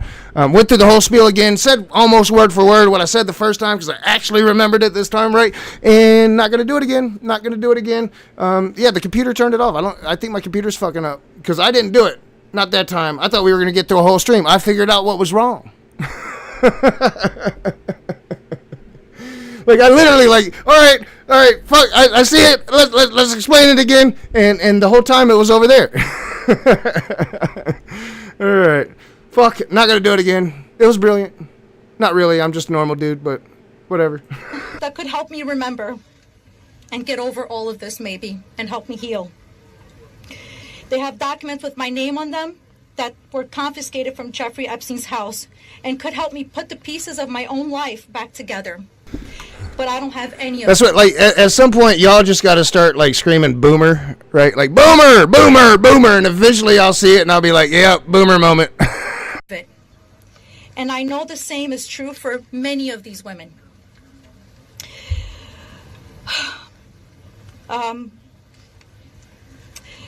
We are here to support this bill today. I personally don't watch any like news network really. Like if I'm watching, if I need a story, I'll go to CNN here on YouTube. But like I don't watch none of that shit. Not only for transparency, but for the American people. But if the government is going to release these documents to the public, describing the crimes committed by Jeffrey Epstein and others, the least that they can do is give me my documents that they have about me. The other survivors deserve the same respect from our government. While identifying information must be redacted to the public, it is equally important to provide the victims themselves with unredacted information. I will never forget when the FBI agent showed up in my door in 2008.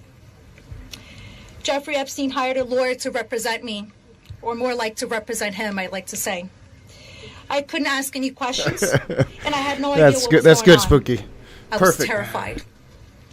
Until today, I think most of us are still terrified. I thought somebody was going to kill me. I thought something was going to happen to my sister or my mother. It went further out to even maybe thinking something would happen in Brazil with my family. And then one day, the lawyer said that everything was just going to go away. Like nothing happened. I didn't need to testify. When I asked him why, he gave no explanation. That was it. So why? Why was I never called to testify then? We could have saved so many women. We could have saved so many lives from being abused. Why did he get away with it in 2008? Why was he able to go on in the abuse with hundreds of girls after the Florida investigation? Why didn't they let me testify to...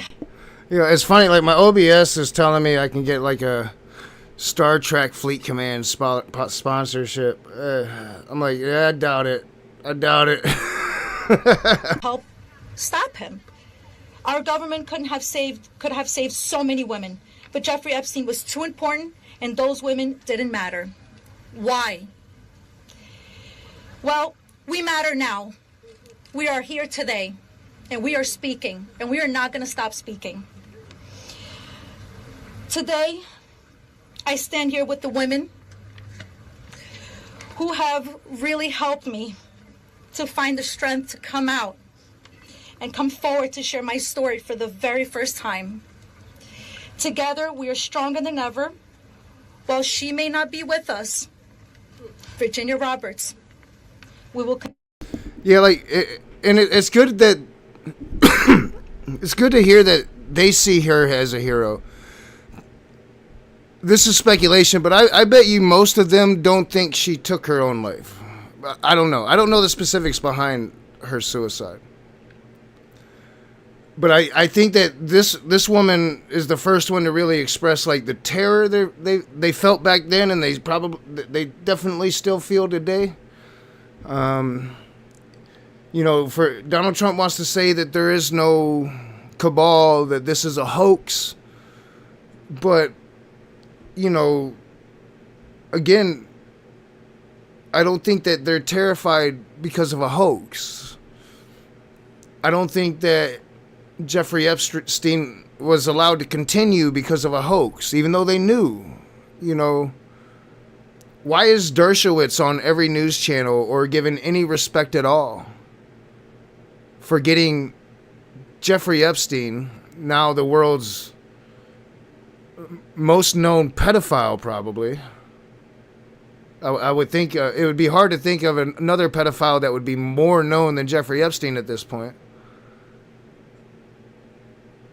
He got him off, and not it doesn't even appear to be like some brilliant legal move that got Epstein off, but just the fact that whatever you want to think about intelligence affiliations, he had enough connections in our government to get him off of child sex trafficking. Now, I was 17 years old when I kicked in some doors, stole some guns, and sold them to some bad people in a pool hall in the middle of nowhere, Davie County, North Carolina. 17 years old, scared shitless, more hippie than criminal, lost, confused, big so people would see me as a threat.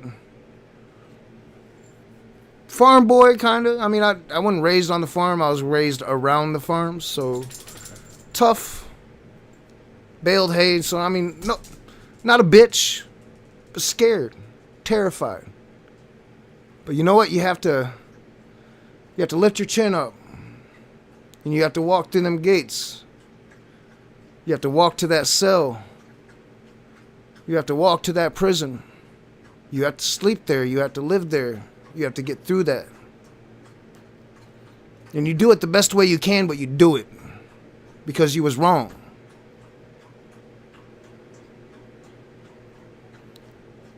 And if I can do it as a 17-year-old boy, well, ain't no child molester should be getting off.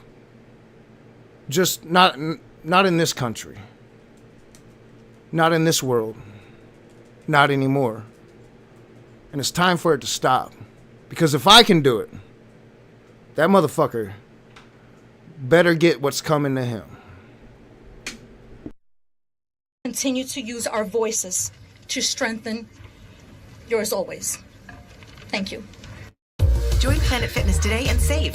Just $1 down, $15 a month. Offer ends September. Yeah, most people see him as that, but I mean, really through like the Trump impeachment process and the legal bullshit that he was spewing, a lot of his students have come out against him, but he still gets way too much clout. You know, why does he get a pass? Like he admits to getting a massage from minors, right? Like, I only took part in the massages. Bullshit, motherfucker. Bullshit. I understand he's calling for him to be released, but he's also not a dumb person like the president and understands that they probably won't be released, so he better call for him to be released. I mean, it's the only play to make.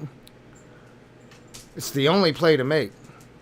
Either they will be released or they won't be released. If they're not released, you better be saying to release them, right? It's the only play to make.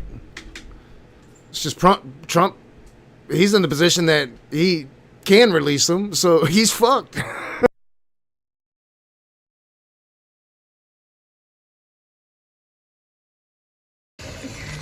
Hi, my name is Courtney Wild. I had it muted.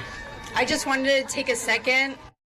All right, so if you want to talk about, excuse me, if you want to talk about that first court case, this is the person for you. This is Courtney Wild. She was Jane Doe in the first court case. So she's going to give a lot of insight that I didn't have.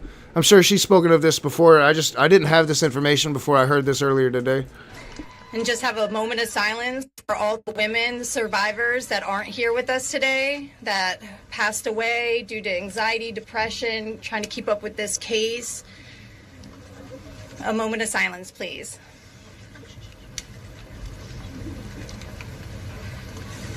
Thank you. My name is Courtney Wild. I was only 14 years old when I was introduced to Jeffrey Epstein by a 13-year-old friend of mine. The details of the abuse that he inflicted on me for years is not important today.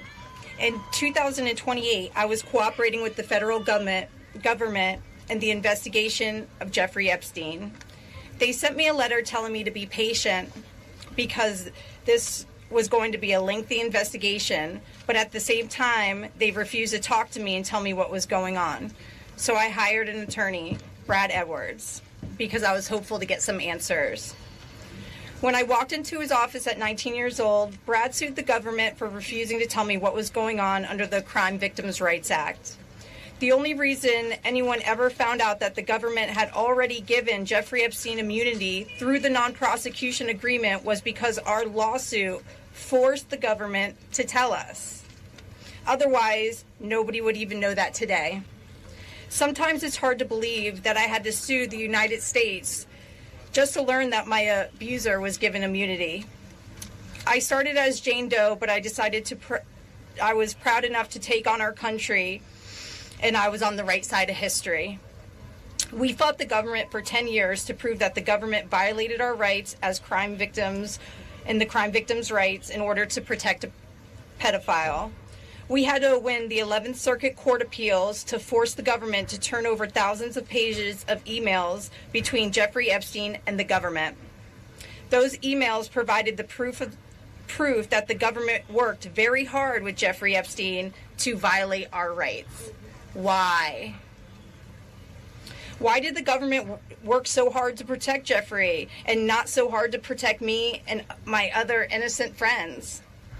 Why was Jeffrey so important to the government, and why was I so insignificant? Why did nobody but our lawyers care before now? It seems people have only started to care because of Twitter and politics. But I would like to say this has nothing to do with politics. This is not a blue thing or a red thing. This is an everyone thing. We can all agree on this. We should. We should. Let me turn that back on. Let's come up here for a minute.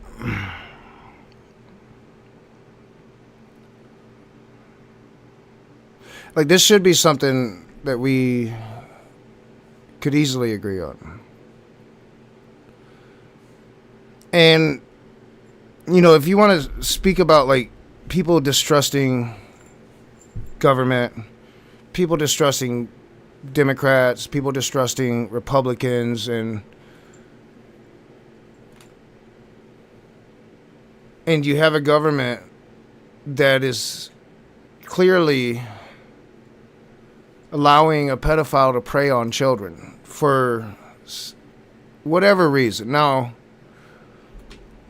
if you want to talk about conspiracy theories, I think the mother of all conspiracy theories, I could be wrong. I never delved too much in those rabbit holes, but I've read books. I've read a lot of different books. Some of those books included books like the Anarchist Cookbook, you know, the original version. Other books like Behold a Pale Horse Riding. Now, this is a book, I can't remember the dude's name, supposedly CIA, left the CIA with a bunch of documents. Supposedly hunted and eventually killed by the CIA. Now, he was eventually killed, I believe. Whether or not it was the CIA, I don't know. I can't remember the guy's name. But Behold a Pale Horse it's a real book. And one of the things that's put forward in this book is that the CIA has these really demonic things and like literal like Satan worship, shit like that. And in that part is child sexual trafficking. So like if you want to like talk about like deep-rooted conspiracy theorists, and now this Epstein thing comes out, well now like this is only continuing to feed those conspiracy theories. Right. I remember reading that book as a teenager because I was just reading everything I could get my hands on. I was reading at a rate like most human beings don't read. And still to this day, when I do pick up a book, I read it much faster than most human beings read a book. Now, I'm not the fastest, but it's considerably faster than most. I can absorb books. And I do it kind of routinely. I had a spell, a good decade where I stopped, but I picked it up again about 6 months ago, and I've been off and running, just absorbing books again. Back then, I was absorbing everything. everything. And I've talked about on my channel about, you know, getting into, you know, what most people would know like to be like the Dan Brown type Jesus conspiracies, but even beyond that, like Blood and Grail was Dan Brown's inspiration, and I was reading those books, right? There was a lot of them, and I read them all. I try, and I've often spoke like of this battle of trying to keep that information that's still up there. It's still right there, but it's not valuable information. I try to keep that out, you know, and not talk about that kind of shit because it's just stupid conspiracy conjecture that has no merit in the conversation. It's interesting to think about, especially like Blood and Grail. I think is like the most interesting one to think about, like the bloodline of Jesus. I think that's a very real possibility, but at this point in human history, it's obsolete. If there was a lineage, I guess like the conspiracy theory would take it through like the Merovingian kings through France. So I guess there is some legitimacy to a continuing bloodline, but there's no way to ever prove that. You know, like it's just conjecture. It has no real value in the and I try to keep that shit out. But like this like blatant cover up of truth only fuels those conspiracy theories that probably have really no basis in truth, because this hits on those conspiracy theories. I don't think the CIA like practices demonic rituals, but god damn it, this gets me closer to that, right? Like it does, because that information is fucking there. Like and it's fucked up. The injustice that has happened here, multiple, over and over. Everybody that talks about this just seems to make it worse. We need transparency. It's time for us to see beyond the curtain. Why was Jeffrey Epstein so protected? Who is still being protected? And who protected them all? So the world can understand how Jeffrey was able to abuse so many of us for so long. I was lucky to have Brad Edwards, Brittany Henderson, and Paul Cassell take on my case pro bono and fight fearlessly over 20 years' time. I would like to thank them, and I'd also like to ask the Trump administration to please sign off on the Crime Victims' Rights Reformed Act, the Courtney Wild Crime Victims' Rights Reformed Act that's we're trying to get passed here, so we can close the loopholes in the CVRA case that Epstein's attorney used to their benefit to get away with this. Thank you so much. While Lansing stalls, every pothole hits you in the wallet. Repairs, safety risks, our economy.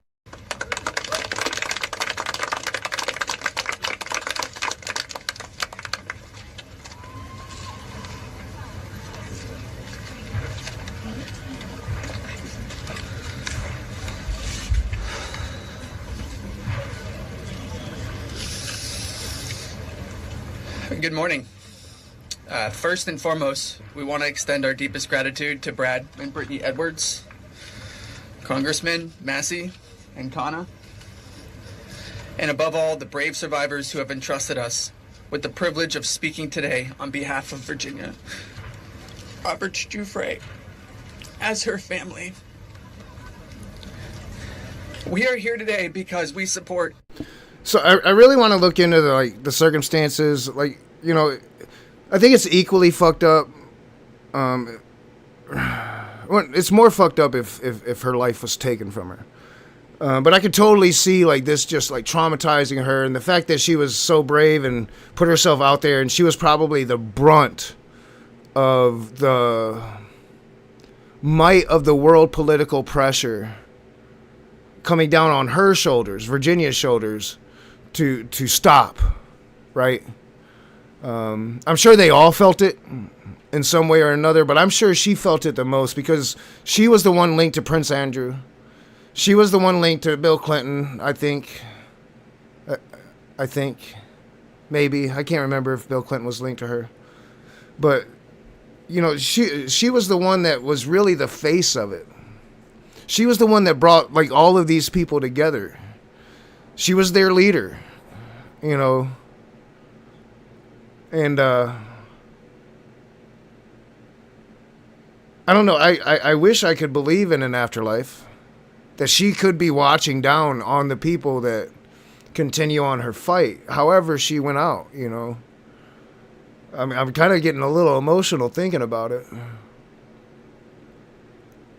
Because either way, like whatever way it went, it's sad, you know, because whatever you think, you know, like she probably saved, even though it took decades to stop this thing, man, she probably saved a lot of people from this shit. A lot of girls like my daughter. She probably saved a lot of people from this shit. And I hope when all of this is said and done that the history remembers her for that. You know. H.Res.581, the Epstein Files Transparency Act, in its entirety. But as much as this bill is about shining a light on truth, it's not just about the bill. This is about justice. This is about survivors. This is about justice against the rich and powerful who have stolen something from these women and many children at the time, their freedom. The freedom to live their life without mental and physical scars that have been inflicted upon them by those who thought they were untouchable. The same freedom that these monsters took from these survivors, they should never be afforded. They should never be allowed to continue their lives with impunity. Let's be clear. This is not a political issue. This is not about left or right. This is about humanity. This is about doing what's right. And this is about ensuring that the future we leave behind isn't one where the powerful can hide behind their wealth, their influence, and their money to evade justice. Our plea to you, whether you're a dad, a mom, a brother, or a sister, look your young ones in the face. Look them in the eye and tell them you didn't stand against the very people who raped, molested, and preyed upon children and young women. Tell them you were willing to negotiate a deal. Money should never be what makes something right or wrong. If you vote no, your stance will be clear. You will be choosing to stand on the side of the rich and powerful, allowing money to buy your way out of the consequence. But here's my one ask. Look these survivors in the eye and tell them why. They never will, but like, try to imagine the reasons, right? Why would parents, you know, supposed citizens entering public service, parents, most of them, why would they cover this up? What must the people that are richer and more powerful than them, the people that pay for their elections, what must they have on these people to get them to cover this up? Imagine it. Because that's what human imagination is for. Try to imagine it. I mean, I as a parent can't imagine what it would take to get me to say, all right, nah, bro, you got me. I can't imagine it. Can you?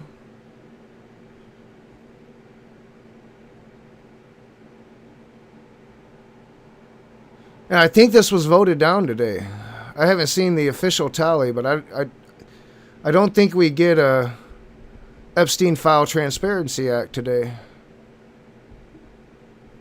How do you live with yourself after that? How do you just say, not say just like, fuck it, do it, bro. I think I'd just be like, you don't want to tell nobody, right? Just go to the camera and spill it all. This person is telling me I can't do this, or they're going to release this information about me that I did, that they have. They really don't want me to release these files because they're in them.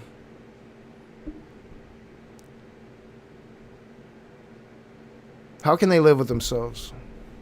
Like this, like if you're a parent and you're not like a predator, a pedophile, how can you live with yourself with this? For this, like, is owning the libs that important?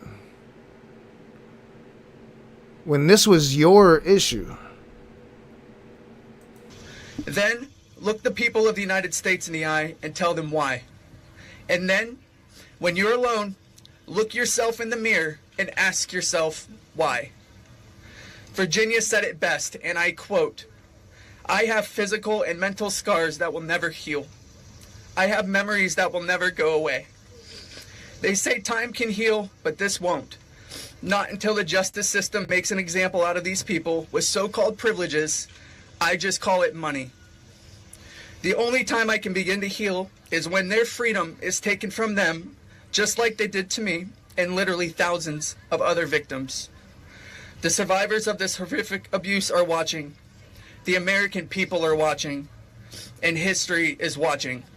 Which side will you be on?" Thank you. With Apartments.com capturing the hearts of hundreds of millions of renters every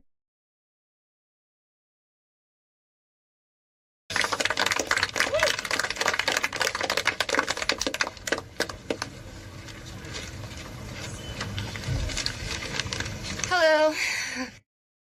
I mean, I guess the bad thing about Midas Touch being like the biggest podcast in the world or whatever is like lots of ads. My name is Jenna Lisa Jones, and I was only 14 years old when my friend brought me over to Jeffrey Epstein's house in Palm Beach in 2003. I had a terrible home life, but I was such an innocent kid then. I always did my best in school, and I had such a positive outlook on life. Until that day that I met Jeffrey, I have never been more scared in my life than I was that first time that he hurt me. I remember crying the entire way home, thinking about how I couldn't ever tell anyone about what actually happened in that house.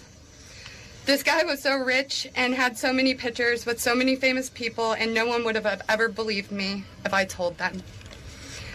I want to thank Congressman Rowe and Congressman Thomas Massey for having me here today. It was really hard for me to find my voice and to become strong enough to speak about my abuse. I didn't come forward until 2019, and even then it was like I was afraid of a ghost. I know that I was just a little kid, but sometimes I still feel like it is my fault that this happened. Being given the opportunity to speak at the United States Capitol building about something that is so important, not just to me and the women before you, but to the entire country. Together, we can finally make a change. And that is thanks to the people like these two congressmen and their teams who actually care about the victims. If you are a member of Congress and you are listening to all of us speak here today, please really listen to us. Please vote for this bill to be passed. Please recognize how important it is for transparency relating to Jeffrey Epstein. Whether you are a Democrat or a Republican, this does not matter. This is not about sides. You are an American, and you are a person who has chosen to serve in an elected position to stand up for those you represent who cannot always stand up for themselves. We are those people. We are the Americans that you... I really think it's probably my computer doing that. I don't know. Let's test it.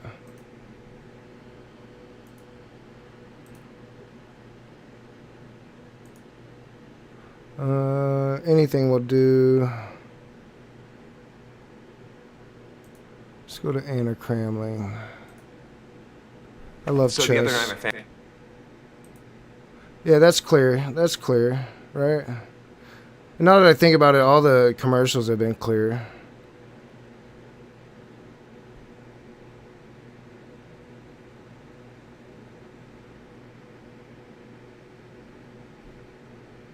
I hate the long ones. All right. Yeah, it's clear.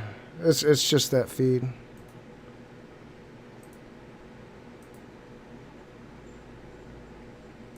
You promised to protect, and we need your help. Please, President Trump, pass this bill and help us.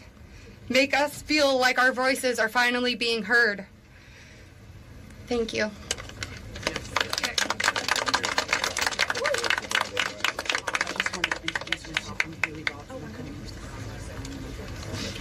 Thank you.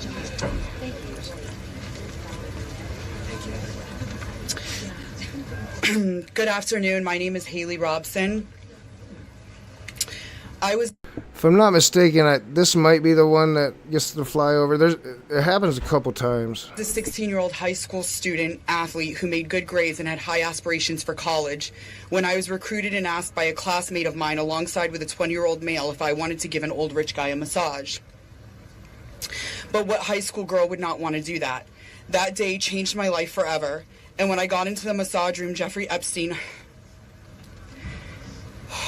undressed and asked me to do things to him. My eyes welled up with tears, and I have never been more scared in my life. When it was over, he paid me $200 and requested in exchange that I bring. And so that brazenness, right? Like I think that's a link to Trump in itself. And I know I'm reaching here. And I know I'm coming from a place of probably venom. But I think I see a direct link there. Like, so I don't think most dudes do that, right? I don't think most dudes meets a woman, young or same age, older, and undresses immediately. Like, that's just not something most men do. That's not normal by any standard. Like, I've never met a woman, and my first reaction to meeting a woman, any woman, anywhere, was to take all of my clothes off and demand sexual acts. That's just not normal. And the link to Trump is that brazenness really reminds me of when you're famous, they'll let you do anything. They'll let you grab them by the pussy. That's brazenness. That brazenness of best friends that have done similar things. And maybe similar enough that they've done them together. Like, that brazenness really struck out to me. And it's not the first time I heard it. I'd heard it before in documentaries. And that's just not a normal thing. That's not, like, most dudes don't do that. It's how I didn't really understand Donald Trump getting away with the whole locker room talk. Yeah, like, dudes, you could put a microphone in a locker room and a lot of dudes would get canceled. But dudes aren't talking about raping women in locker rooms. They might be talking about having sex with their wife or with their girlfriend. That wouldn't surprise me. But raping? No, that's not a common conversation. It's just not, that's not locker room talk. That's psychopathic, overpowered talk. And that's putting in the heads of people like, yeah, rich and powerful people do this, then we can do this. And it's doing nothing to help children not face that. It's doing nothing to curb sexual violence in America at all. It's only encouraging it further. A girl each time to make another $200. I told him I did not want to do that, and then he gave me an ultimatum. Either you come here and massage me when I call you, or you bring me friends of yours to massage, and I will give you $200 per girl for each time she comes. I felt and hoped to never hear from him again, but he called me every day. He was so wealthy and powerful, and he would not let me go. I felt I had no choice. If I disobeyed him, I knew something bad would happen. So knowing I did not want to be sexually abused, I started to bring him other girls from my high school, and he paid me $200 for bringing them. I just hoped each time it would be the last time. One day, the stepmom of one of the girls brought him and called the police on Jeffrey Epstein. The police then called me in for questioning. I had told them the truth despite the fact that I was a teenager and a minor, and I was able to tell the police the names of all the other victims. The police treated me like a criminal. I had, by this time, turned 18. I had been with Jeffrey since I was 16 and for 2 years. So they had told me I distributed to the. So they told me I was going to be arrested. My name was then distributed to the press as a co-conspirator of my abuser, who I detested. My entire world was crashing in around me, and I started being threatened and bullied, till this day still receiving death threats. You know, and that's something, and I'll have my camera back on in a minute, but that's something that I don't think gets talked about enough. Like, people talk about the sweetheart deal, but the victims were re-victimized. It wasn't just like Jeffrey Epstein got off. The government did what she's describing, like, you know, painted like they were co-conspirators. Some girls they painted off as prostitutes. No, like, if you're a minor, you're not a prostitute. You're a victim. And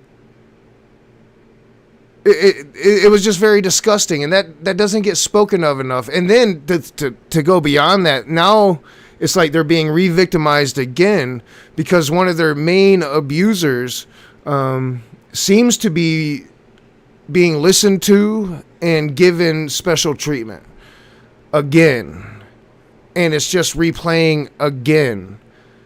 And now you have this extra element that a character that was and has always been involved in several different ways.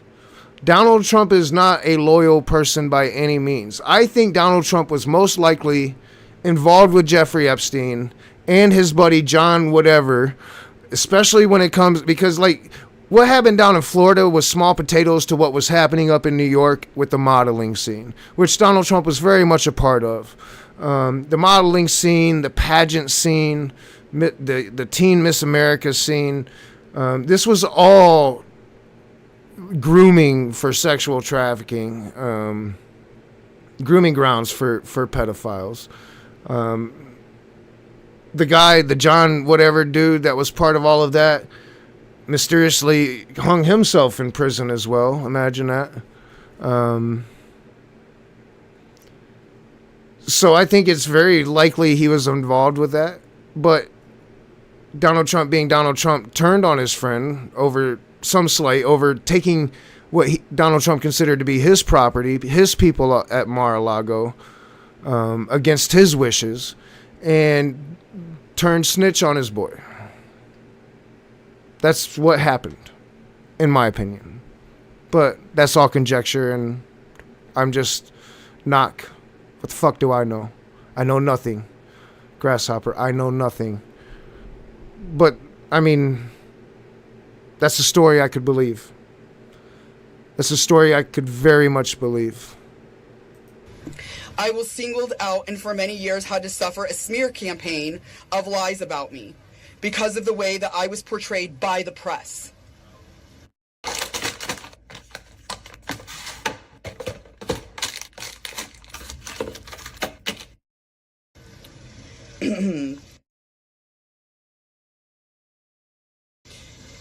The press made me out to be a predator when I was just a 16-year-old little girl who was sexually abused by a powerful man and an evil man.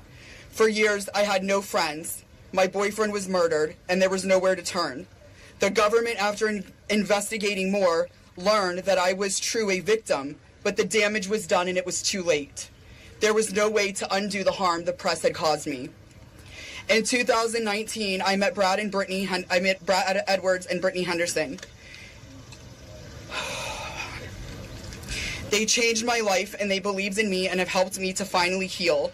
Healing is a process, and I may never get there. But the passage of this bill requiring the government to produce all the evidence that it has gathered on Jeffrey Epstein and Ghislaine Maxwell is a huge component of healing for me and for the many other women who have suffered for so long. For many reasons. First, we and the rest of the world need answers. Why was he so protected? And why didn't anyone ever care to stop him?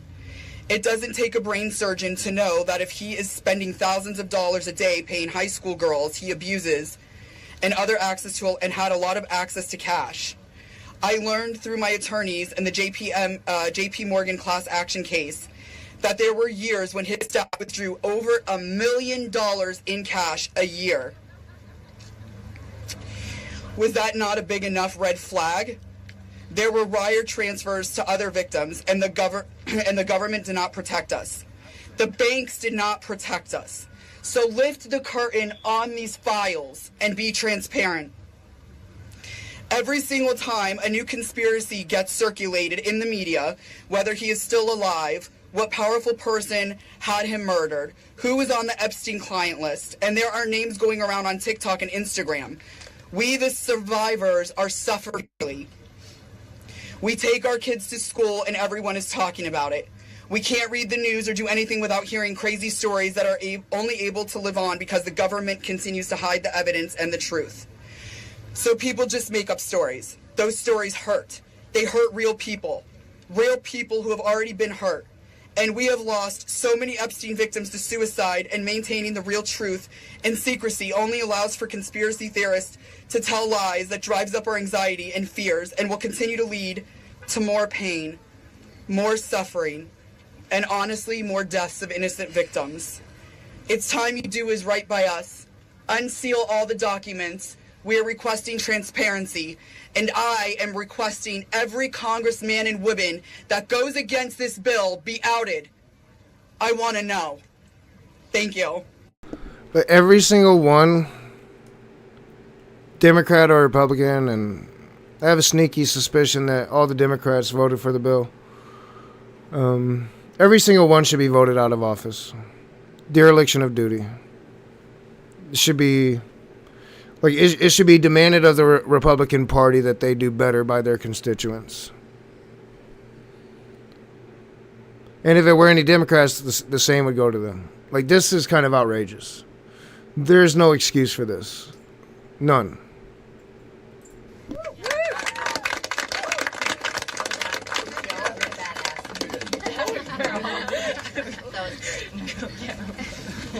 I mean, I would argue if there's no checks and balances to the President of the United States, we no longer live in a liberal democracy. Our democracy is already broken. And, yeah, we're fucked. We live in a dictatorship. And I definitely shouldn't be spouting off my mouth about Donald Trump out in public anywhere unless I'm ready to go to jail. Because, yeah, I mean, we have no law. Tear into the press and tear into Congress. Hi there, my name is Lisa Phillips, and I'm the host of a award-nominated podcast called From Now On, a platform supporting survivors. I want to thank all of my survivor sisters who came before me today. I'll be very short. In the year 2000, I was taken to Jeffrey Epstein's island while on a photo shoot on a nearby island. Who I saw and what I experienced there was a glimpse into a very dark and disturbing world. For years after, I tried to avoid Jeffrey, but he had introduced me to Katie Ford, the owner of the Ford Modeling Agency. Epstein's reach went to the very top of fashion, arts, and entertainment. This did not just happen to underage girls in Florida. In New York City, hundreds of young, ambitious women were abused by him. Epstein was not just a serial predator, he was an international human trafficker. And many around him knew, many participated, and many profited. And yet, he was protected. So I stand here today for every woman who has been silenced, exploited, and dismissed. We are not asking for pity. We are here demanding accountability, and I'm demanding justice. Congress must choose. Will you continue to protect predators, or will you finally protect survivors? And also, I would like to announce here today, us Epstein survivors have been discussing creating our own list. We know the names. Many of us were abused by them. Now, together as survivors, we So, and this is going to be, I'm sure what people are talking about. And for one, I think that they shouldn't have spoken about it publicly. They should have just compiled the list and, if nothing's done, released it. So I worry for all of their safety. And if people start dying, then, I mean, when will they stop it? When will MAGA stop it?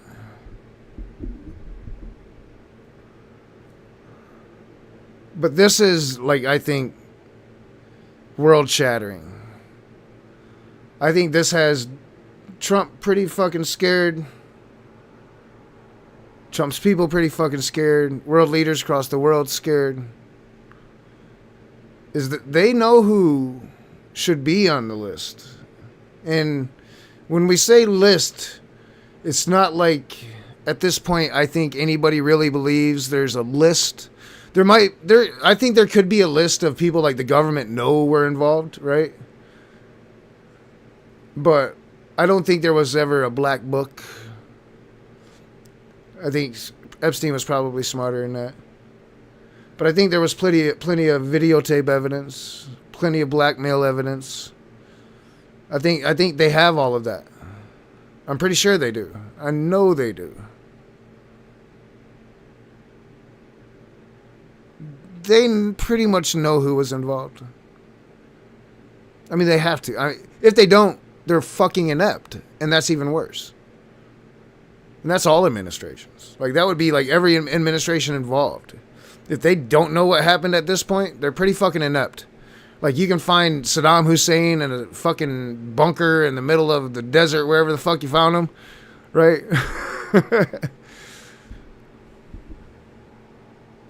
We ain't that stupid. They know what happened, and they pretty much have a good idea of a lot of the people that were involved. And they're covering that up. So, this is going to be the bombshell. I mean, they know who it was. Trump. So, I'm kind of, I'm afraid for him. Will confidentially compile the names we all know who were regularly in the Epstein world. And it will be done by survivors and for survivors. No one else is involved. Stay tuned for more details.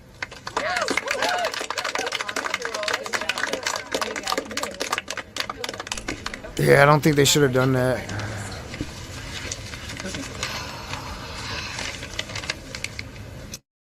At Capital Group, we design This will be a good point to go fill my soda glass.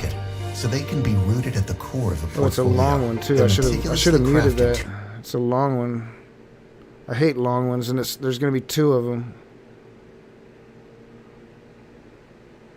Come along, come along. All right, yeah, this will be a good point to go fill my soda glass. Shantae Davies, and I'm here before you today as a survivor of decades of pain, trauma, and betrayal at the hands of Ghislaine Maxwell and Jeffrey Epstein, and the people who enabled them, and a government that for far too long refused to help. In 2002, I was living in California, a young woman with high aspirations of becoming an actress. I was already beginning to make a name for myself in the industry. A person I trusted, someone I thought was a friend, invited me to meet a powerful woman who could help advance my career. That woman happened to be Ghislaine Maxwell. I was asked to give her a massage, though I had almost no experience, and when I did, she praised me and promised introductions to someone enormously powerful, someone who could change the course of my life, and that man was Jeffrey Epstein. At first, I was an excited young woman on top of the world. Epstein flew me to his private island. He listened to my dreams, promised to help, but his promises came with a catch. The abuse began. He told me to keep it secret. He manipulated me with quid pro quo I did not consent to, but I felt I had no one to turn to. He was too powerful. I was just one of the many young women trapped in his orbit. I was even taken on a trip to Africa with former President Bill Clinton and other notable figures. In those moments, I realized how powerless I was. If I spoke out, who would believe me? Who would protect me? Epstein himself was the most powerful leader of our country. Epstein surrounded himself, with the most powerful leaders of our country and the world. He abused not only me, but countless others, and everyone seemed to look away. The truth is, Epstein had a free pass. He bragged about his powerful friends, including our current president, Donald Trump. It was his biggest brag, actually. And what I endured will haunt me forever. I live every day with PTSD. I live as a mother trying to raise my child while distrusting a world that has betrayed me. All right, so just getting back, just catching that last part, and that's another vital aspect of all of this. The PTSD these women have to live with. I can't imagine what it is, but I have experience with it. I dated a girl who had been abused by her husband. We lived together for quite a while. And in fact, like, I think we were together when I first started this channel. I was with her a couple times. Still have a lot of love for her. But she had PTSD from her marriage. And it was a real thing that, you know, we had to deal with. She would wake up in the middle of the night. She would think that I was him. It was a real thing. And I can't imagine the level of that they must be feeling. For it to have happened so young, and for it to be in the sexual manner that it was. But I think, like, even in like domestic abuse, a lot of that abuse is in a sexual manner as well. This kind of trauma never leaves you. It breaks families apart. It shapes the way we see everyone around us. But one thing is certain, unless we learn from this history, monsters like Epstein will rise again. There are files, government files, that hold the truth about Epstein, who he knew, who owed him, who protected him, and why he was allowed to operate for so long without consequence. Why was Maxwell the only one held accountable when so many others played a role? Why does the government hide this information from the public? This secrecy is not protection. You know, that's like the weirdest justification that I've heard. And I've heard it from like both sides of the aisle. It's kind of weird. People that kind of like, I don't know, I think over intellectualize this will be like, what was it? Let's go back a minute, because I kind of lost my train of thought. I remember, I've seen it from both sides. I live every day with PTSD. I live as a mother trying to raise my child while distrusting a world that has betrayed me. This kind of trauma never leaves you. It breaks families apart. It shapes the way we see everyone around us. But one thing is certain, unless we learn from this history, monsters like Epstein will rise again. All right, yeah, so it wasn't related to any of that, but I got it now. One of the things that I've seen people arguing is that, you know, that the sexual trafficking was trafficking for Epstein and Ghislaine Maxwell herself, in regards to Ghislaine Maxwell's sex trafficking conviction. And that just doesn't make any sense. That's abuse. That's not trafficking. Yes, they were predators, and they preyed on probably all of the women. He probably didn't share out all of the women, but he shared out a lot of them. And he shared them out to the people that either he wanted to get blackmail on, or that he knew was good with it, right? That it would secure his connection to that person, at the very least, to be the most generous. If you don't believe the blackmail thing, which I don't know why you wouldn't believe that. Because that's literally like, I mean, that's like public information now. You know, like that wasn't part of the trial, I believe. But I'm not a huge follower of this. Again, I just watched a few documentaries.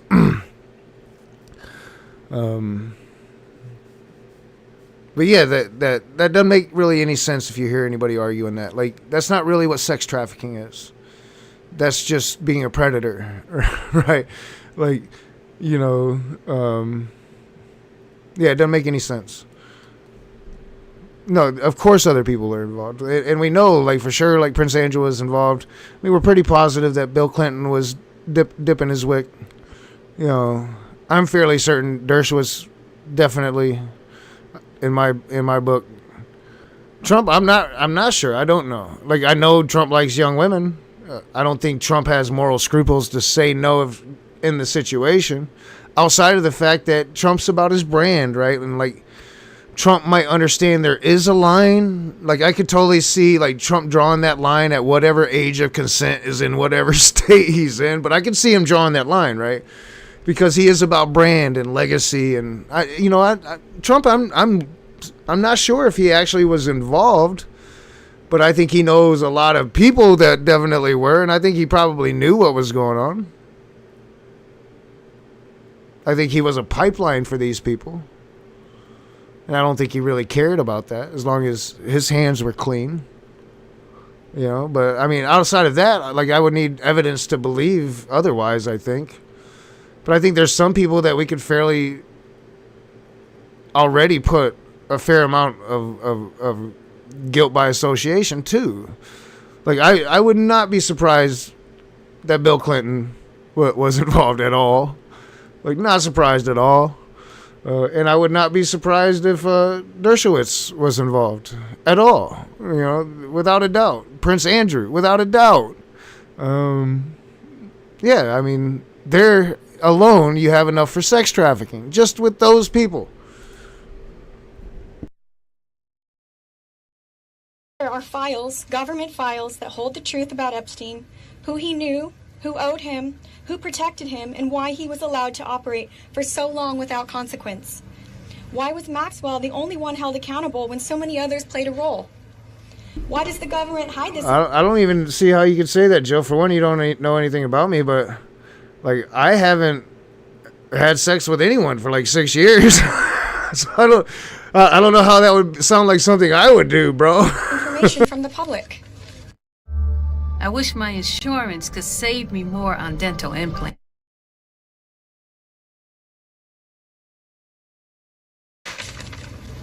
This secrecy is not protection, it's complicity.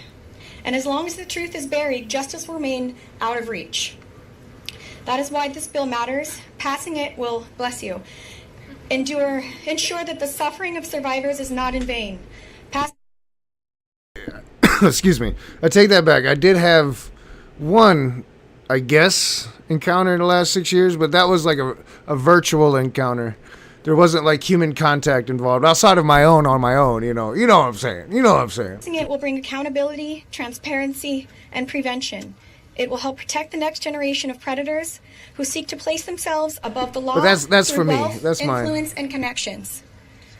This is not just my story. It is about every survivor who carries invisible scars. It's about the weight we live with daily. It is about the families broken and the futures stolen. So I ask you, President Trump and members of Congress, why do we continue to cover up sexual abuse and assault? Who are we covering for? Let the public know the truth. We cannot heal without justice. We cannot protect the future if we refuse to confront the past. Thank you.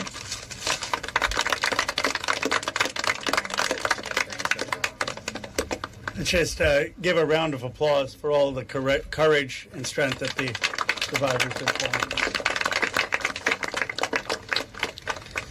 We now will take a few questions. You can always get Congressman Massey, me, or Congresswoman Green in the hallways and other places. If you have questions for us, that's fine. But I wanted to see first if you have questions for the lawyers and the survivors, and Brad will facilitate any of the questions to the survivors. Yes. This question would be for the survivors, Mr. Edwards. The president has said that this Epstein issue is a hoax, is the words that he used. Can we get your reactions to what you think when you hear him say that? I'll answer that. Mr. President, I'm noticing like the chat really isn't showing up down there, and it's like, it's just something I leave on because it helps me. Because usually when I watch back the streams, I'm doing it before the side chat's back, So it usually helps me, but if it's not going to be down there, I really shouldn't have it up because I don't really got enough activity in the chat to even really have it up yet. I just kind of put it there for my own purposes and my watchbacks, so I can miss chat if I need to see it. Now, if chat was popping off like back in the day, you definitely want it up, but it's not even working, and I got to figure. I probably got in this screen. I probably got things in the wrong place. That's usually why it happens. Donald J. Trump. I am a registered Republican. Not that that matters, because this is not political. However, I cordially invite you to the Capitol to meet me in person, so you can understand this is not a hoax. We are real human beings. This is real trauma. What does it feel like emotionally to hear that? Devastating. It's being gutted from the inside out. Not that I would know what that feels like, but I imagine it's the anxiety buildup with the depression and the survival mode, and then your nervous system goes limp and ironically is shot. And it feels like you just want to explode inside because nobody, again, is understanding that this is a real situation. These women are real. We're here in person. To say that it's a hoax is just not... Please humanize us. I would like Donald J. Trump and every person in America and around the world to humanize us, to see us for who we are and to hear us for what we have to say. There is no hoax. The abuse was real. Now, what goes on behind closed doors, I can't speak for that. What happens around the world politically, I cannot speak for that. But I am here with all of these women, including our attorneys, and I would be more than happy to meet with him, and I will meet him halfway. Ms. Edwards, I wonder if any of the victims could respond to the news from recently about Ghislaine Maxwell being transferred to a lower security prison in the afternoon. That one? The top line. You want that one? About her transfer to a... Oh, yeah. I'm happy to speak to that. We were horrified to learn that she had been transferred to a prison camp. All right, so I hope we didn't miss the flyovers. I don't think we have. I think they're still coming. But I'll be disappointed because it was clearly audible in my earbuds. I'll be disappointed if we don't hear it. She is someone who was found guilty by a jury of sex trafficking. She not only, we often hear that she procured women for Jeffrey, which I think is a very sort of polite and minimizing term. She also participated in the abuse. She was a major architect of the scheme. And the fact that she has painted herself as a victim, I think is disgusting. And it was horrifying, I think, to us that we were not told about her prison transfer. We found out about it in the news. 1 minute, I think Anushka maybe. So, I mean, to not even tell, like, the survivors, like, you know, yo, your abusers getting moved to, like, our push prison, you know, like our spa prison. That's really fucked up. Like, how do you spin that as a Republican? How do you spin that? And I think some Republicans were like trying to use these people as an excuse for not voting for this act. It's fucking crazy. Anushka DiGiorgio, I testified alongside Annie at the trial of Ghislaine Maxwell. I was horrified when I found out not only had Ghislaine Maxwell been transferred to what's called a low security. It's really is like a holiday camp. And then afterwards, I got a notification from the Department of Justice telling me that this was going to happen when it had already happened. This woman abused children.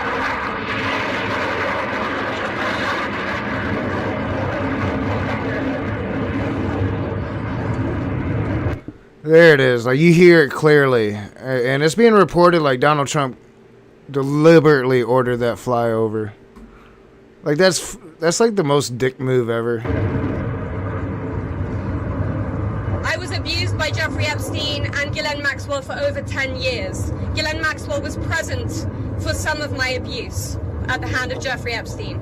She was present, she was complicit, she was enabling, and it is appalling and disgusting.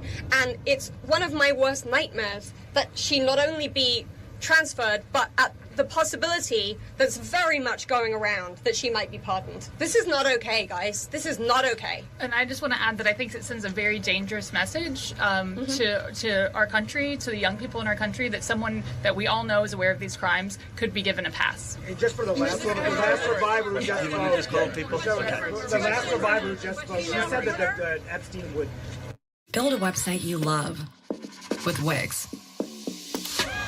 For your words, create your... Would brag about her relationship with Donald Trump. Could she please elaborate about that? And anybody Shut it. get to the microphones. Get close. Yeah, I did say that.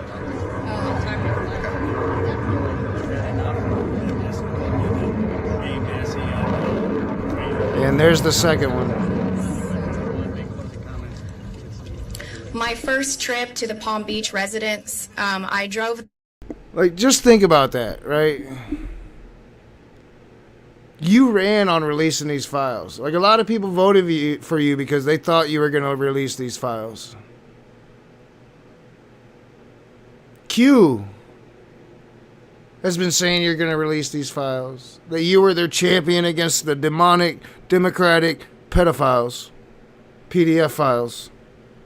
Excuse me.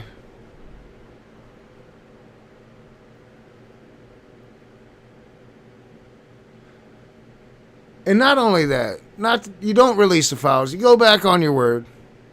You betray your people. The people that elected you twice.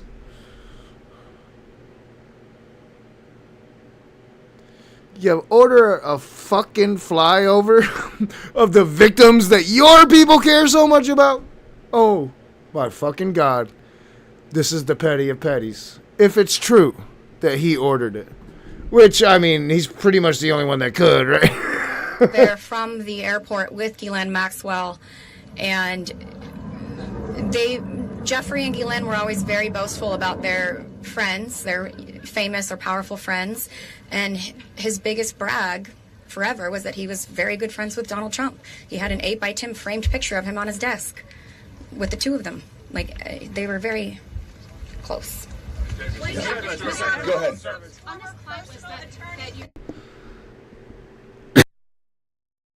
So, we now know that Jeffrey Epstein would brag about his friendship with Donald Trump and other powerful figures, but Donald Trump most especially, to his victims. Now, at this time, I would imagine Donald Trump is on The Apprentice, a very known figure. And, you know, MAGA, I'll help you out. I'll help you out, and I'll help you justify this. At this time, Donald Trump was a Democrat. For real, bro. For real, for real. You can look it up. We didn't want him.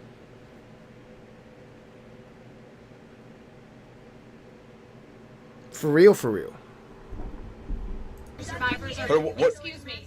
One second. For this client list that you ladies are putting together, you said it would be confidential, but will the public, could you clarify, will the public get to see that, please? So, Lisa, what's your envision here? Is it going to go to the public or just amongst the survivors? No, we're reaching out to survivors that are scared. So, come on. We're reaching out to survivors that are scared to come forward and that also know who they were trafficked to. So that's the list that we're compiling. We're not quite sure, how we're going to release that, or even if we're going to. The Department of Justice needs to release the list. Right, because for folks at home, they might be confused. The survivors know the names. You've seen these powerful people. Why can't you say the names? Could you just explain for folks? Why do we have to say the names when the government knows the names? And we're also scared to do so. Look what's happened to so many of the survivors that have revealed names. Yeah, I find the question about the bill. I think it's also... So, that's the second time that they've talked about being scared. But really, the first time, and it's an obvious, of course they're terrified to release the names, to say the names. But, honestly, if you were going to say that you're going to put together a list of those names, you should probably start just saying them. Right now. Right now. I mean, because she's not wrong. That there is a pattern here. Now, I don't know much about that pattern, but I know a lot of people that do. I've watched a few YouTube documentaries and then a couple documentaries on, major streaming services. YouTube documentaries seem to go a little more in depth, but it's like, it's YouTube. What can you can you trust 100% of those? The main live stream documentaries, I think, those are clearly agenda based, usually narrative based. Should always take that with a grain of salt. Really, with these types of things, in order to really understand like the true depth of things, you really need those investigation reports, those court transcripts, the things that get pushed away, into these secretive zones for protection of them during trial and then kind of stay there after, right? You need access to those to get the full picture of these things. And they're not wrong. Like, the DOJ needs to release these files, just like they should have released the JFK files way sooner than they did. I think they're still, trickling those out. The MLK files, Malcolm X file, like any files that they have, those are our files. This is our government. The army that's going to be, if they're going to go fascisto against us, is our army. But if the Constitution is broken, then no, it ain't. None of it is.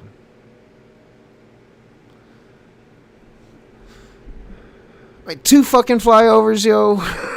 We're saying that, having represented, I think, between our firm and Boyce Schiller, hundreds of victims, and we've talked to them about the various people that they were farmed out to. So we've created somewhat of a list. Most of these individuals, the victims, are very scared to say these names because they could get sued, they're going to get attacked, and nobody protected them the first time. And that was against one person. So is there a list? There is a list, but just to dispel kind of the common theme here, every one of these women was abused by Jeffrey Epstein, and his scheme was to personally abuse women. When they reached a certain age, he did farm a section of them, some of them, out to some of his friends. That doesn't mean all of his friends. With that said, I haven't been to the grocery store in months because this delivery service offers hundreds of high-quality, I'm more than happy to assist in helping create the list behind the scenes and see what we do with it.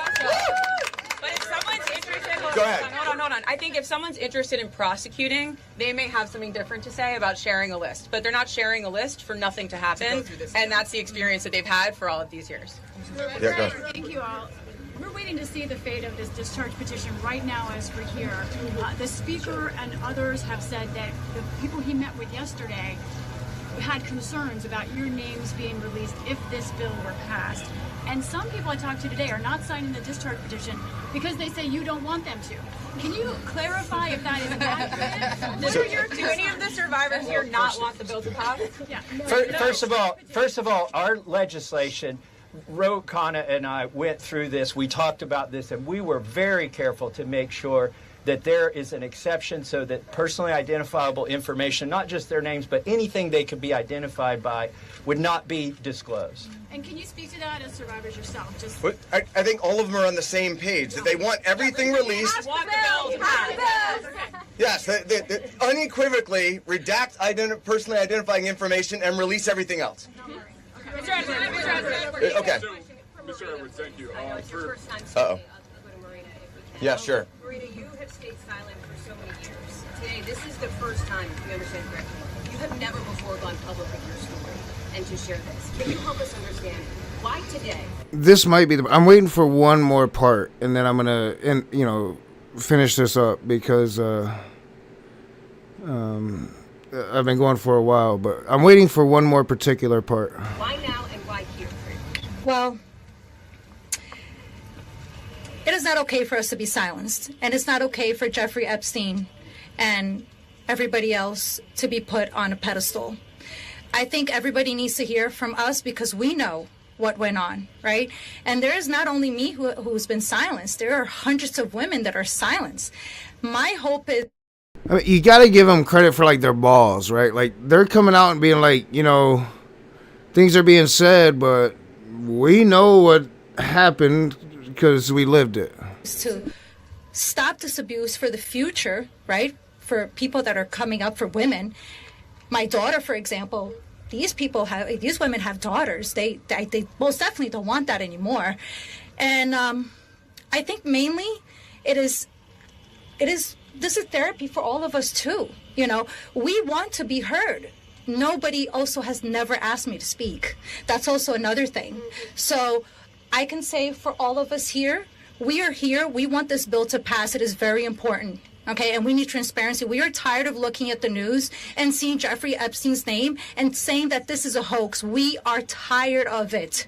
We are done. We are not going to be silenced, and I hope that my voice will bring other survivors. Yeah, right here, they're talking to Donald Trump, and I think we're getting close to what I want to watch.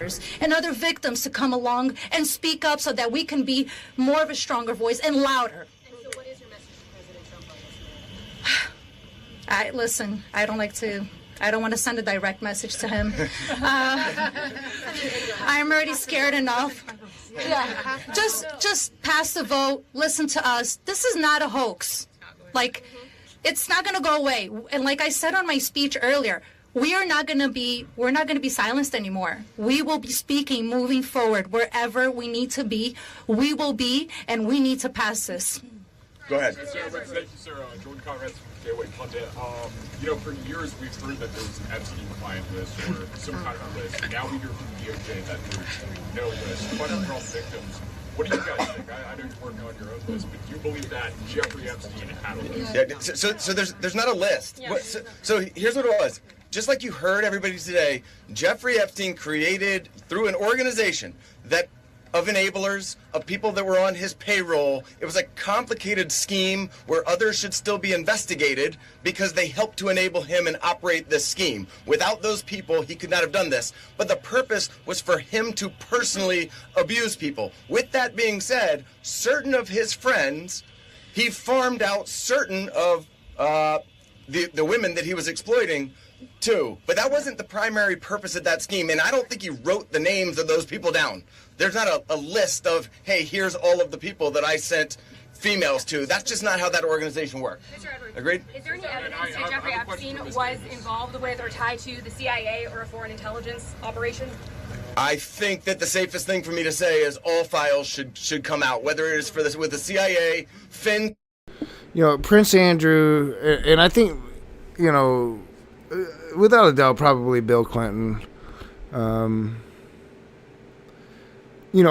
I've heard reports, not sure how true, like Hillary, maybe.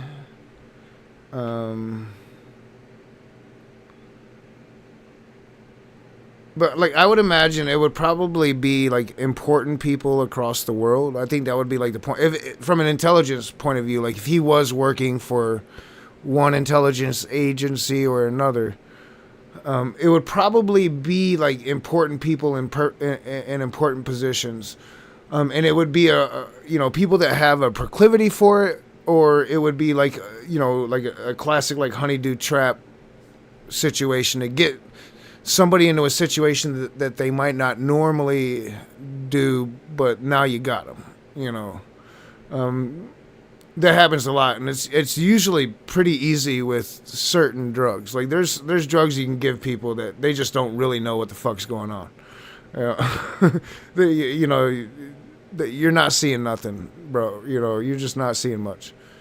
So I don't know. It just like again, I've read too many espionage books, and I'm just kind of skeptical on like intelligence operations to begin with, because really like the very nature of intelligence is deception, and as a realist you can understand like that's part of the game, but also as a realist you have to understand that means you can trust nothing coming from them, and that's just kind of like been proven time and time again. It was the whole Marxist purge that came out of the FBI, I believe, with McCarty in the Senate, and Hoover in the FBI. It was, I don't know, I lost track of where I was going with that. I'm kind of rambling at this point. Oh yeah, don't you can't trust the CIA, you know.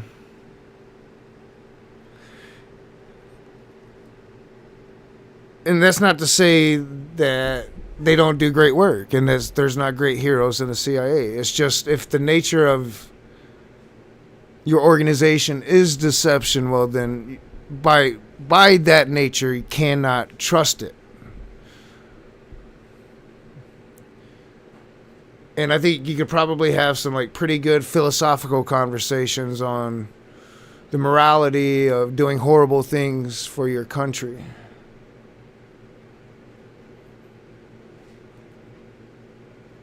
You know, if you think you're doing horrible things for, you know, a great cause.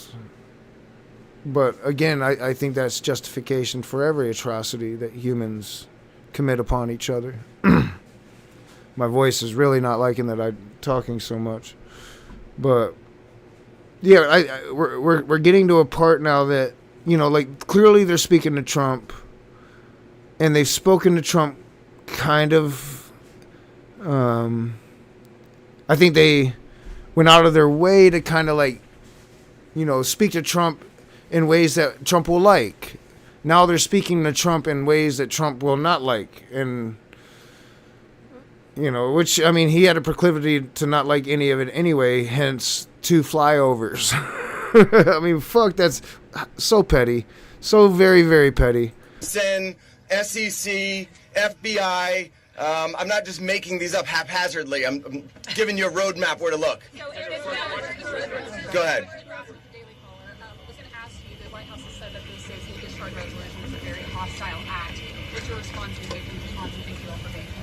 I'll go first and then I'll let them. They're much more important than me, but I don't understand why it's a hostile act. I can tell you that I remembered my overall arching point from that whole diatribe of rhetoric I just spewed. Excuse me. I can totally see, like, if this was intelligence from that point of view, that they're going to target, like, high-profile people, but not... It doesn't necessarily have to be, like, the richest. Maybe the most famous. And you know, going down that rabbit hole, you really start to question, like, people like you've always respected that just all of a sudden make, like, asinine ass fucking claims, like a person who was your idol as a child and you read his every book, and then you grow up and you find out, like, hey, his politics ain't too bad, but then he makes some asinine comment about, like, the Tooth Fairy and Epstein files, and it's like, okay, like, that would totally be a person like an intelligence operation might want to target, you know, like the king of horror, especially in the 80s. Like I'm old enough to remember Republican outrage over Stephen King and what he was doing to the children of America, like, you know, like burning the Stephen King books, and like I remember that shit. So it's like, you know, like he would definitely be a person to target. There was a dark period with the king where he was totally drunk and on cocaine and probably did a lot of shit that he probably wants to forget, you know, like. And from an intelligence operation, I could totally see that being a type of person. Maybe not a billionaire or a world leader. And I hope not. I hope Stephen King's not in those Epstein files, because that's my fucking hero. But if he is, fuck him. It should be that easy, right? Like, it should be that easy. Talked to President Trump back in 2009, and several times after that. He didn't think that it was a hoax then. In fact, he helped me. He got on the phone. He told me things that were helping our investigation. Now, our investigation wasn't looking into him, but he was helping us then. He didn't treat this as a hoax. So at this point in time, I would hope that he would revert back to what he was saying to get elected, which is, I want transparency. This about face that occurred, none of us understand it. In fact, I don't understand how this is a Michigan homeowners, if you're tired of paying too much money for electricity and have a history of paying your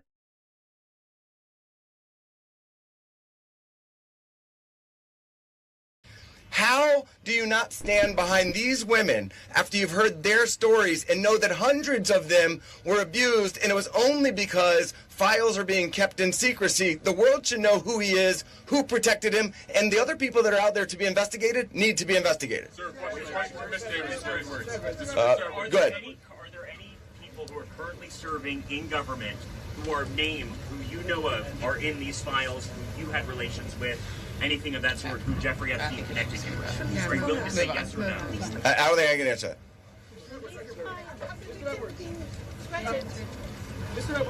Sorry.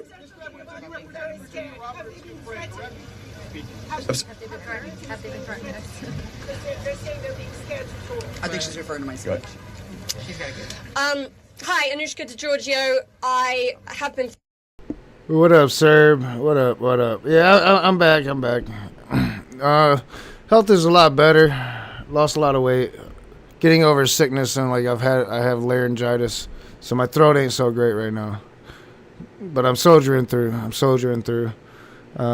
don't know. A little worried. Like my Trump deranged syndrome got me in trouble at work today. A little worried. Like I'm gonna walk outside and ICE is gonna be waiting for me. Threatened. I was threatened by phone. My daughter was threatened when I was volunteering to participate in, by means of being a witness in a civil lawsuit that Virginia Giuffre was bringing against Ghislaine Maxwell. I have been followed. I have been stalked. I have been followed not only by journalists, but by people who do not get out of the car and do not try and talk to me and just drive behind me as I drive my daughter to school. So the fear is very real for us. I have also been in multiple situations with both Jeffrey Epstein and Ghislaine Maxwell where they have been direct and indirect about implying and saying that if I was to talk, if I was to bring any kind of trouble, then there would be severe consequence, including death. Just to add. So pretty much all of them seem to think Jeffrey Epstein had the ability to harm them. And, you know, he was a billionaire, but I think this speaks to more than just that. Like, billionaires can be fucked up, but I don't know. I think this really speaks to the threat of the intelligence apparatus that was behind him. Possibly. You know, nothing's been proven. We won't know until we get these files. And, you know, when you say Epstein files, you can't, you know, or Epstein list, it's not a list. Like, until we get the documents, until we have all the documents and people far smarter than me go through them and try to figure everything out. And really, it's going to take, you know, pretty smart people coming at it from a bipartisan space, trustworthy people, impeccably trustworthy people from a bipartisan and impeccably bipartisan space, a commission where we're selecting people with due diligence to really go through these files and deem what shouldn't be released for safety purposes before we see these files, a process that could take a while.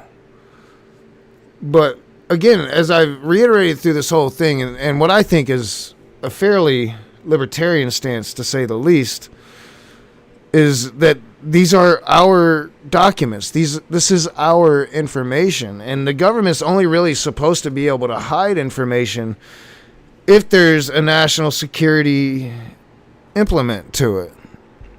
And the only national security implement that could be to this is if it stretches further than Jeffrey Epstein and Ghislaine Maxwell. There's no doubt in that. Like, if it's just those two people, there's no national security. Then you release the damn files. If it's more than those two people, if it's, say, an intelligence agency of our ally in the Middle East, well, then you need to let the American people know that that's why these files are being hidden, that our allies are running intelligence operations in our country, and that you're cool with it. And it's not just any old intelligence operations, it's the sexual molestation of children, the sex trafficking of girls younger than my daughter. So yeah, I mean, that you need to tell us that's why you're not releasing this information. But I don't think we're going to get that. To that,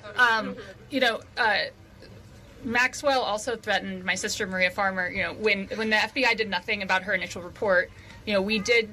She reported individually at that time, and then in 2002, we spoke to a reporter at Vanity Fair, telling our stories, fearful that perhaps other people were being harmed. We were not. We believed that was going to make a difference. We believed that would be put in print, and that story was crushed, and it was because of their power. And why didn't the FBI investigate? Why was a story crushed? Like, that's a news magazine's wet dream, right? I mean, it certainly did well for that Ronan dude, or whatever his name is. Ronan Farrow, I think.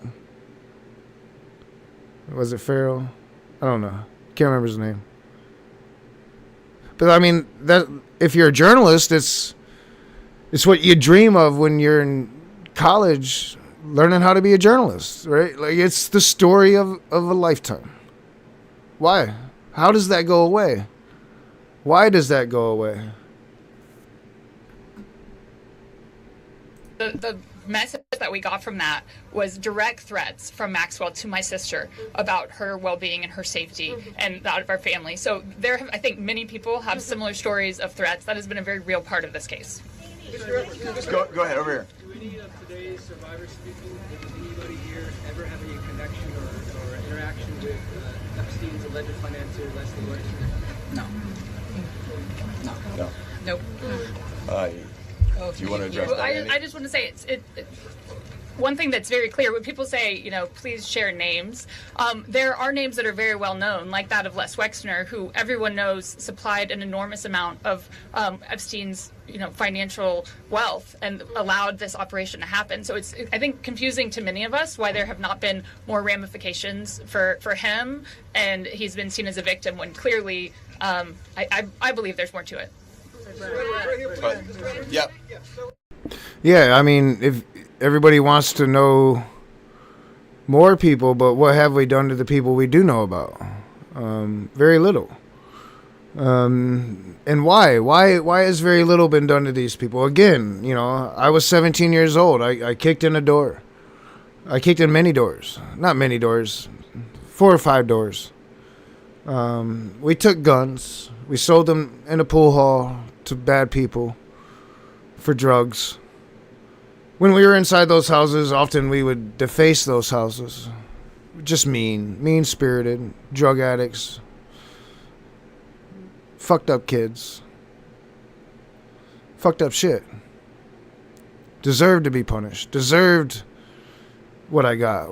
Deserved that I had to be locked up in a 16-man jail cell for 9 months, awaiting trial for something I was pleading guilty for. I never really understood that. Like, I'm pleading guilty. Why am I in jail for 9 months? Right? Like, no, I did it. You got me. Like, we were literally hiding in the woods because they raided, my boy's house and found all the guns that we had recently robbed that day. You got me. There's not getting any. We're not getting out of this one. They had me photographed from 1,000 yards away. And I, as a 17-year-old American citizen, I mean, we were middle class. We weren't poor. I mean, I'm poor now, but I wasn't poor then. I wouldn't say. Say middle class America. Middle class white America. Bible Belt. Better in some, not as good as some. That's how we would have put it down there. and I did my time. You know, I for that offense, I did my time. I think, you know, the amount of time that I did was a fair punishment. It was a nightmare. It was something I'll never forget, and it's something I never want to do again. I really don't see how our recidivism rate is so high, because I don't want to do it again. You know, I don't. And so far, knock on wood, I haven't. I was a stupid kid, you know, and we all make stupid mistakes. And just because I'm an adult now doesn't mean I can't make a stupid mistake now. One of those mistakes has never been children. I think I make mistakes with my child, but, you know, overall, I do my best, but, you know, no problems on that front in a sexual manner at all. Like, I've never been able to understand it. But for those that have that inclination, that's something that they have to fight. They can't, you know, act out on that inclination. And if they do, then they must be taken from circulation.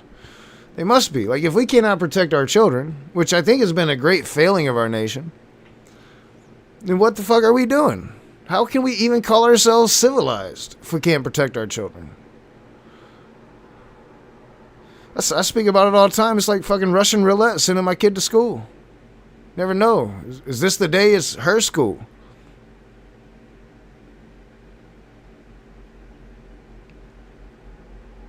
What the fuck are we doing in this country? We gotta own the libs so bad we're willing to sacrifice our kids? What the fuck is that? What really is that? And it's like somehow like they still rationalize it that way, even though this isn't our issue. And not all of them, because there are a lot of fucking MAGA Republicans that are really fucking pissed off about this. And that's the thing that's really hurting Trump. It's not that, you know, my lefty ass is talking about it. That doesn't worry Trump at all, not really. Just like a reason to arrest me when he finally gets to me. Far down on that list, though I might be. You represented Virginia Roberts, who's quite for years. She eventually had to recant the allegations that she made against Alan Dershowitz. She alleged that at the council. We're not talking. All right, next question. Next question. Thank you. Who's next? Why is it that she should be... Yeah, no, we're not answering your question. Anybody else? Go ahead. How did the victims feel about the interview that was given to Ghislaine Maxwell? There's a woman trying to say something. That's better. Okay, ma'am, I think that you had a question. We're not good. You said the way my question. You don't care? Oh my God. You've talked in the past on MSNBC about the existence of the Epstein proof day book. Have you yourself in the course of litigation seen it? I don't know that we're able to reveal what we've seen and what we have not seen by way of protective order, but my point being in that circumstance was, if anybody wants answers, there's an easy place to get it. I told you where to get it. I said the estate of Jeffrey Epstein has it. Serve a subpoena on them. They'll turn it over. And if we had served a subpoena on them in the past, they would have turned it over and we would have seen it, which I don't usually miss subpoenas like that. So there we go. Mr. Edwards, can you elaborate Go ahead. on the, just say one thing on there. You know, to your question about the allegations, there's a simple answer. Release the files. Let the American public decide. Instead of harassing, I gave you your say. Look. I didn't really understand this when I was listening to it in my earbuds earlier. Excuse me. But this appears to be like maybe a journalist that's planted, which I think would mean that they had credentials. I didn't hear the question. I think I'd really need to try to listen close to hear the question. I didn't hear the question either time there. But I think they're clearly there to harass the victims of Jeffrey Epstein. Now, if that proves out to be the case, then that's really fucked. That's more fucked up than the flyovers, right? Like Donald Trump's really going out of his way to interrupt this press conference as much as he can. You're hired by Dershowitz. And they're saying Dershowitz, but I think they mean Trump. But it could be Dershowitz. You've been heard. You've been heard. You've been heard. And even Alan Dershowitz says, release the files. Release the files. That is the answer, and that's what we're here for. And that is the. You gotta go. You gotta go. Goodbye. Yeah, like they're calling for this person to leave. So like something's clearly going on here as well. Like this. I mean, what the fuck is going on, bro?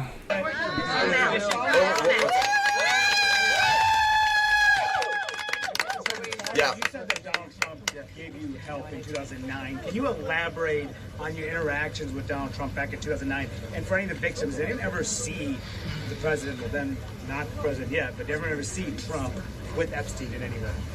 I don't know who's. I don't think that we can answer that. All right, so we're getting to the end of the stream. I thought it was before now, but I was listening to it at work. Probably shouldn't be listening to this shit at work. Probably got me in trouble today. But now we're getting to it. So this part is vitally important, I think, and I think people are starting to hone in on this part of the conversation of the interview. They're asking about Trump. Does anybody have anything to say to Trump? Trump with Epstein back then. This is really not a political thing. We want Did anybody see Trump with Epstein back then? President Trump. And none of them. My point was that. All right, none of them want to call out the president. Donald Trump gave you help in 2009. Can you elaborate on your interactions with Donald Trump back in 2009? And for any of the victims, they didn't ever see the president, well then not the president yet, but they didn't ever see Trump with Epstein in any way. I don't know who's. I don't think that we can answer that question. Did anybody see Trump with Epstein back then? This is really not a political thing. We want the passage of the bill, and this is not to call out President Trump. My point was that he was friendly back then, did not think that it was a hoax, and was trying to help. And now it seems like all of a sudden somebody's in his ear and he's not. So I'm hoping he'll come back to where he was back in 2009, be on the side of the victims and stand with us. Go ahead.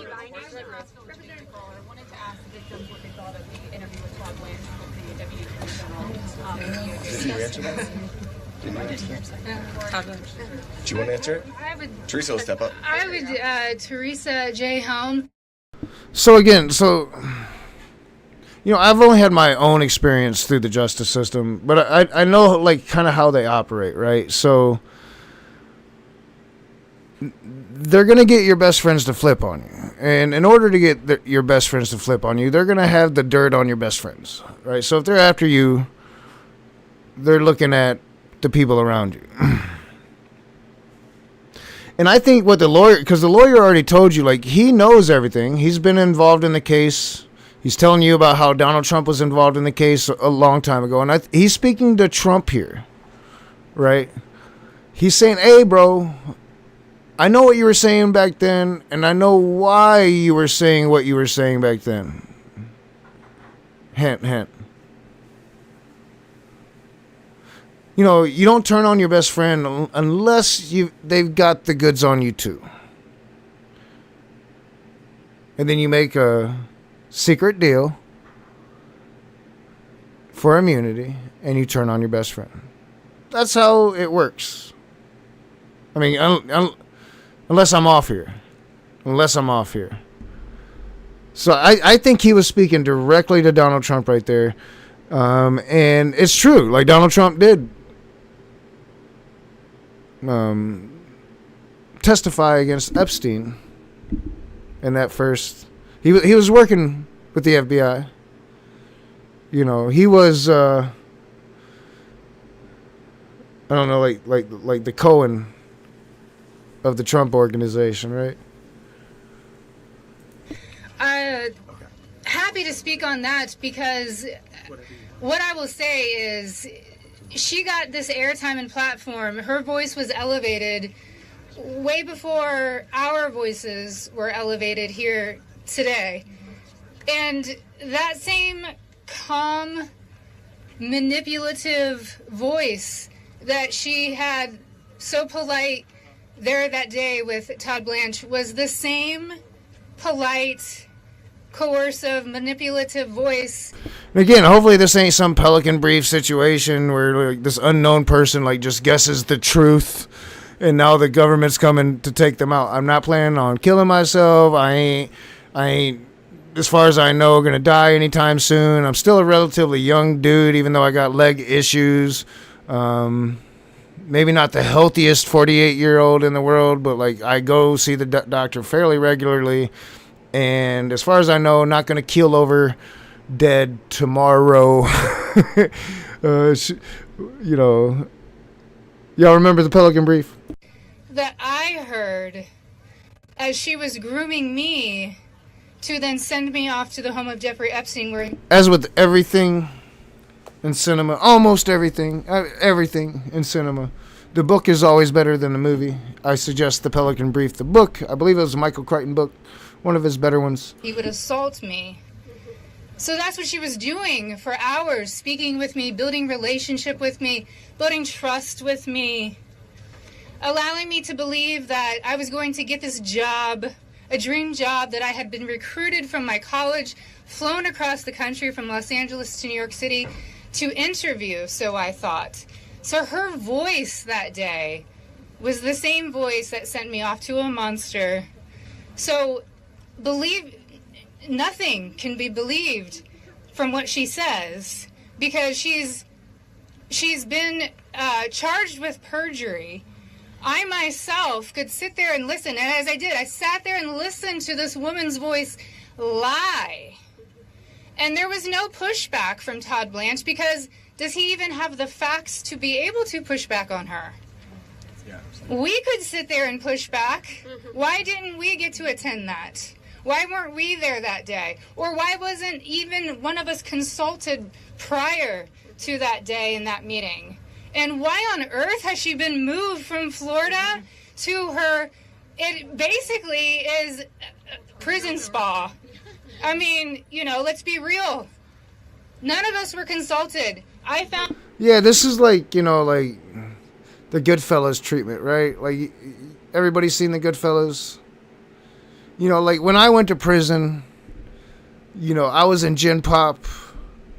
So, like, you're with the gangsters and the murderers and the rapists. But Goodfellas, you know, they had their own space, wearing civilian clothes, doing civilian shit, you know. Goodfellas prison. Found out, just like everyone here found out, through the media, through all of you. We found out about Gilan's transfer. So I'm very angry to sit there and listen. The feelings that come up listening to this woman's voice is repulsive. Yes, I would say it's triggering. We all work very hard on healing, and it still gets to us after 2 decades. It's a very long answer, but it's repulsive to sit there and listen to her voice in her interview. Can we take two more questions? One over here. My reporting in Wendy Barrett directly led to a $100 million payment from J.P. Morgan to the Virgin Islands. Will you go after the DOJ, the FBI, because they're sitting on evidence? I've held the evidence in my hands. I think that there's nobody that's immune from us going after them if there's a legitimate action to take. So to the extent that evidence exists, then show it to us, and we'll help in every way we can. We stand with the victims. Okay. One more. I don't know what that was about. Threatened and being afraid to come forward with a story to the case of Katie Johnson, who alleged that Donald Trump and Jeffrey Epstein. I don't think we can talk about. That case. I do think it's worth saying, though, despite the comments that he made, Virginia Roberts Giuffre is an American hero. She is somebody without whom we would not be able to have this voice. She was the one who had courage to name names, speak out against people, and she was standing up against everybody at one time with an enormous amount of pressure. And most of these women are here because of Virginia Roberts Giuffre. So, all right, last one. One of the victims says they think people are that he's protecting his mind. Clearly not us. Just I don't think that anybody knows, but I can tell you that in the oversight committee meeting yesterday, they indicated that they were all for transparency, releasing the files, and asked us to hold them accountable. Isn't that right? Yes. They said hold them accountable, so we intend to hold them accountable. That's up to them. We're going to show them where to go with it, and when you're the boss, you're always working, problem solving. I'm waiting for like this one part that I thought was way before this, so hopefully I didn't miss it. doing their job, they should. I'm going to turn it back over to Bro Connor. Thank you. Let me just say this. Let me say this. I think the people back who are testifying here today or speaking out today, they are American heroes. Let's give them another round of applause. And you say, look, Thomas, Marjorie, and I think I must have missed it because I think the senators are going to speak now.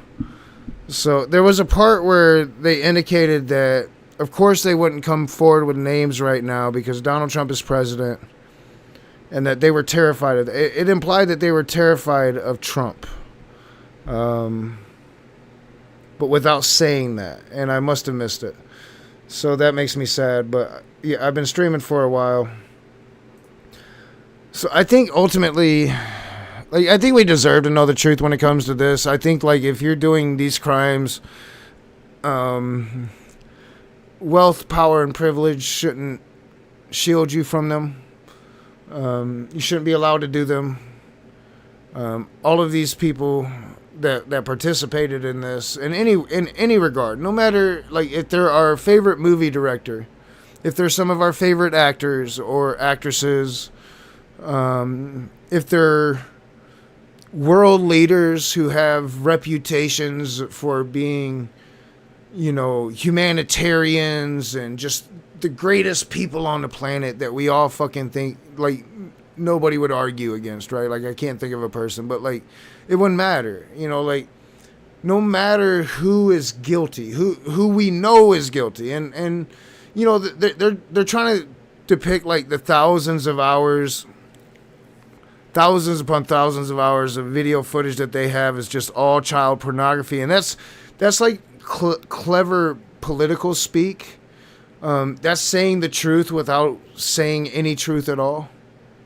Because, of course, all of it is child pornography, if they're minors, A. And B, it's taken away, it's when you say that it's just Epstein or for Epstein's use, then you're really taking away from what we know as fact. You're painting, you're gaslighting an alternate reality that just doesn't exist, because we know it's blackmail footage. We know that there was a lot of footage of that Epstein had cameras in every, and that's why I say I wouldn't be surprised if Diddy didn't have CIA connections, because there was video cameras in every foot of his house. This is a classic, what do you call it? I read a 1001 espionage books, but I always forget the terminology. Honeypot, honeydew, but this is just classic. This is something that they do. This is basic intelligence strategy. Everybody does it.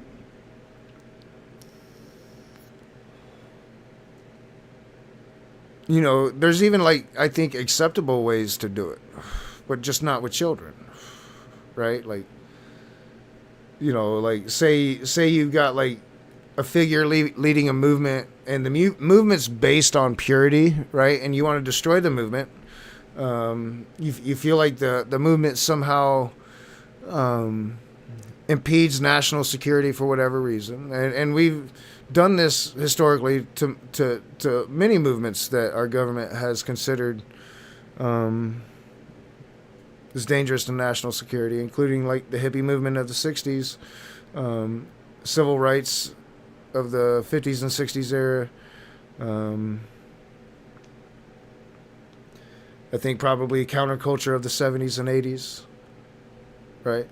So, FBI has been infiltrating these types of groups all the time, using these types of methods. and you can utilize, like, if you're leading a movement of purity, and you're a scumbag like most of these people are, that just like sleeps with every woman that you come across, it would be very easy to hem you up in one of these operations. And the whole point would be to have video and photo evidence of the misdeeds that you're committing, and it would be very targeted, right? Like I said, like I could see like somebody like Stephen King, who might not have much political capital, but is known as like the king of horror, like, you know, America's Nightmare. Like, seriously, like they were banning his books, right?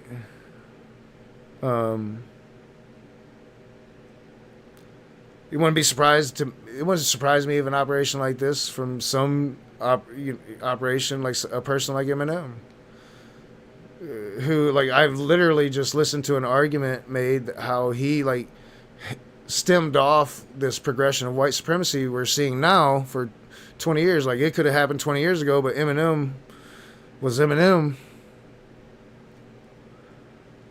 and he kind of got white culture away from that for a bit. You know,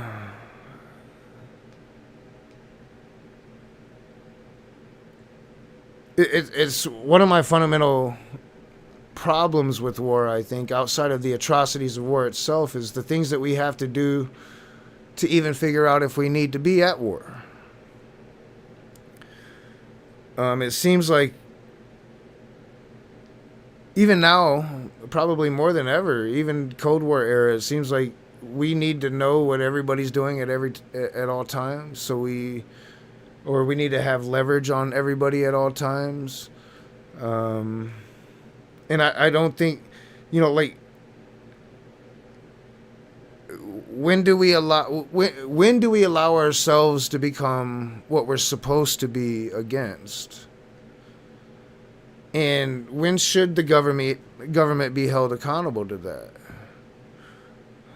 And if, like, this isn't a government for the people anymore, if we don't own this government, if we can't, as a people, demand information and receive it, can we call ourselves democracy? Can we call ourselves even a republic? I think this has been a major problem for a really long time. Like, we should, you know, if there's information that can, like, give clarity to your populace about who murdered the leader of your country, John F. Kennedy, then in full disclosure, you should release that information. Like, that should be our information. If you're taking out prominent figures like Martin Luther King or Malcolm X, we should know about those operations. We should be able to determine as a people the morality of that.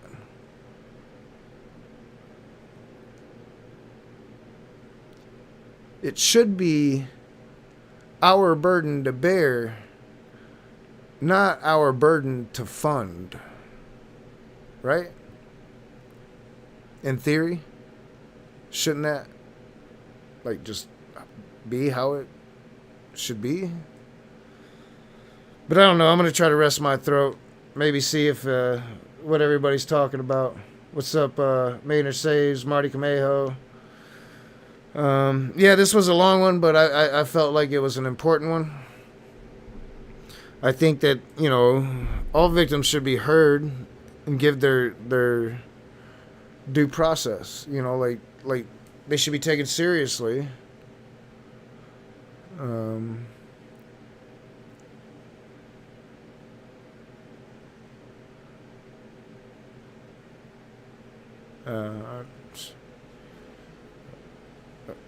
getting hung up. I'm tired. It's about my bedtime. So yeah, I think that was important, and I think what I started with, political terror. If you missed that, like, go back and check it out, beginning of the stream. I'm gonna think more on that, and really, like, maybe formalize it into, I don't know, something legit, something, you know, I don't know, write it down, like, really think about it. because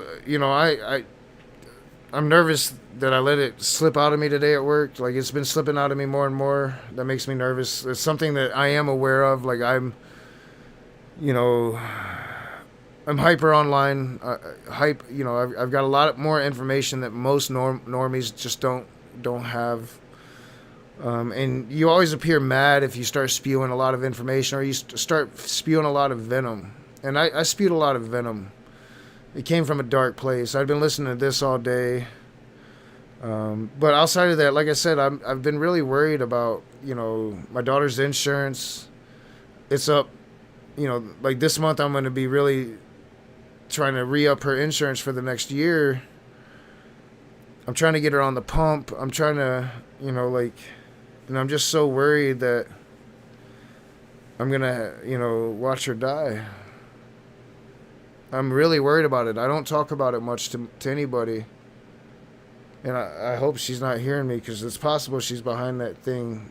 She's been up here today a little bit, just kind of hanging out since I've been home. And that kind of came out of me in the wrong way today, and I'm worried about it. Because I've talked about it a little bit, especially like on my Facebook. People say I overreact, but I'm not overreacting. I can't afford insurance. But I think I'll be able to get it. Maybe. And I think maybe I'm going to probably start job hunting tomorrow.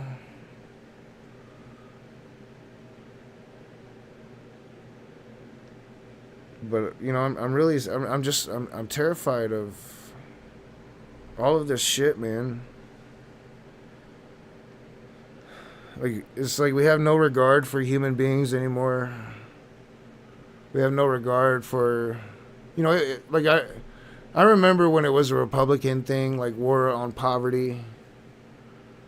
It was like right around the same time that they were rolling out their war on drugs. And it seems like they just decided, like, the only way you win the war is to get rid of all the poor people. And that's just like political terror on your own population. Like, how many people out there are afraid of losing their food stamps? How many people are afraid of losing, like, whatever, like, daycare benefits they get? Like, half the country's paycheck to paycheck. Half the country's getting poorer and poorer and poorer. Like, everybody's getting poorer except for, like, the super rich, the owners. It's getting harder to feed our kids. And that's not just a Donald Trump thing. Like, he's definitely exasperating it, but that's been a thing for a while. That's just getting worse and worse and worse and worse. And they try to say, like, the poor people, like, we don't work. And most of us do. Unless we're, like, disabled or there's, like, serious, like, mental health issues. Most poor people work. It's just they work jobs that you don't think they should be working, though somebody has to work them. Like, people have to work in grocery stores.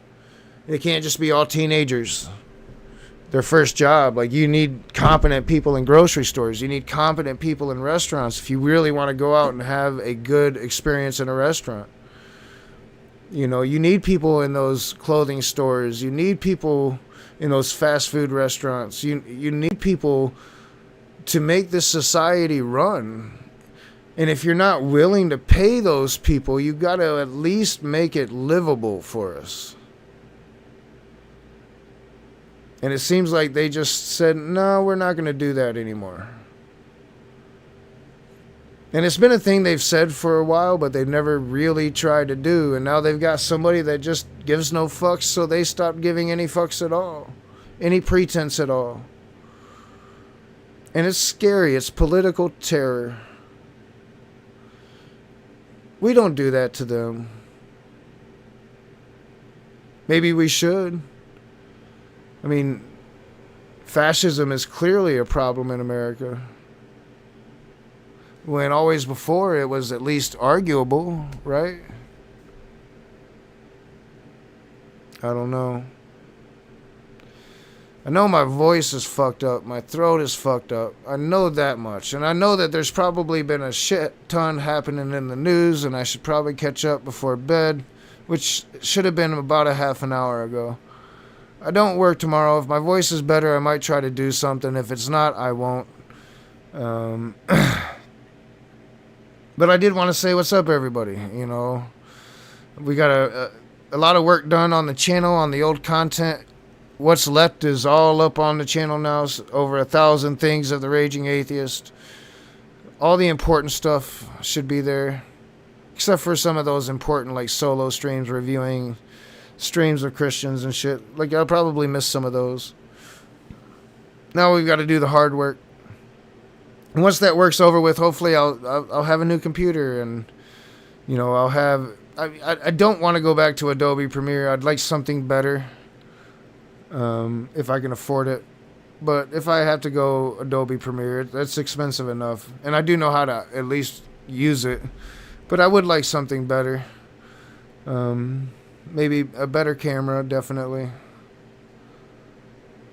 So, yeah, the work will continue. But, you know, I'm going to let my voice heal up. So until the next time, the earth isn't flat, bitches.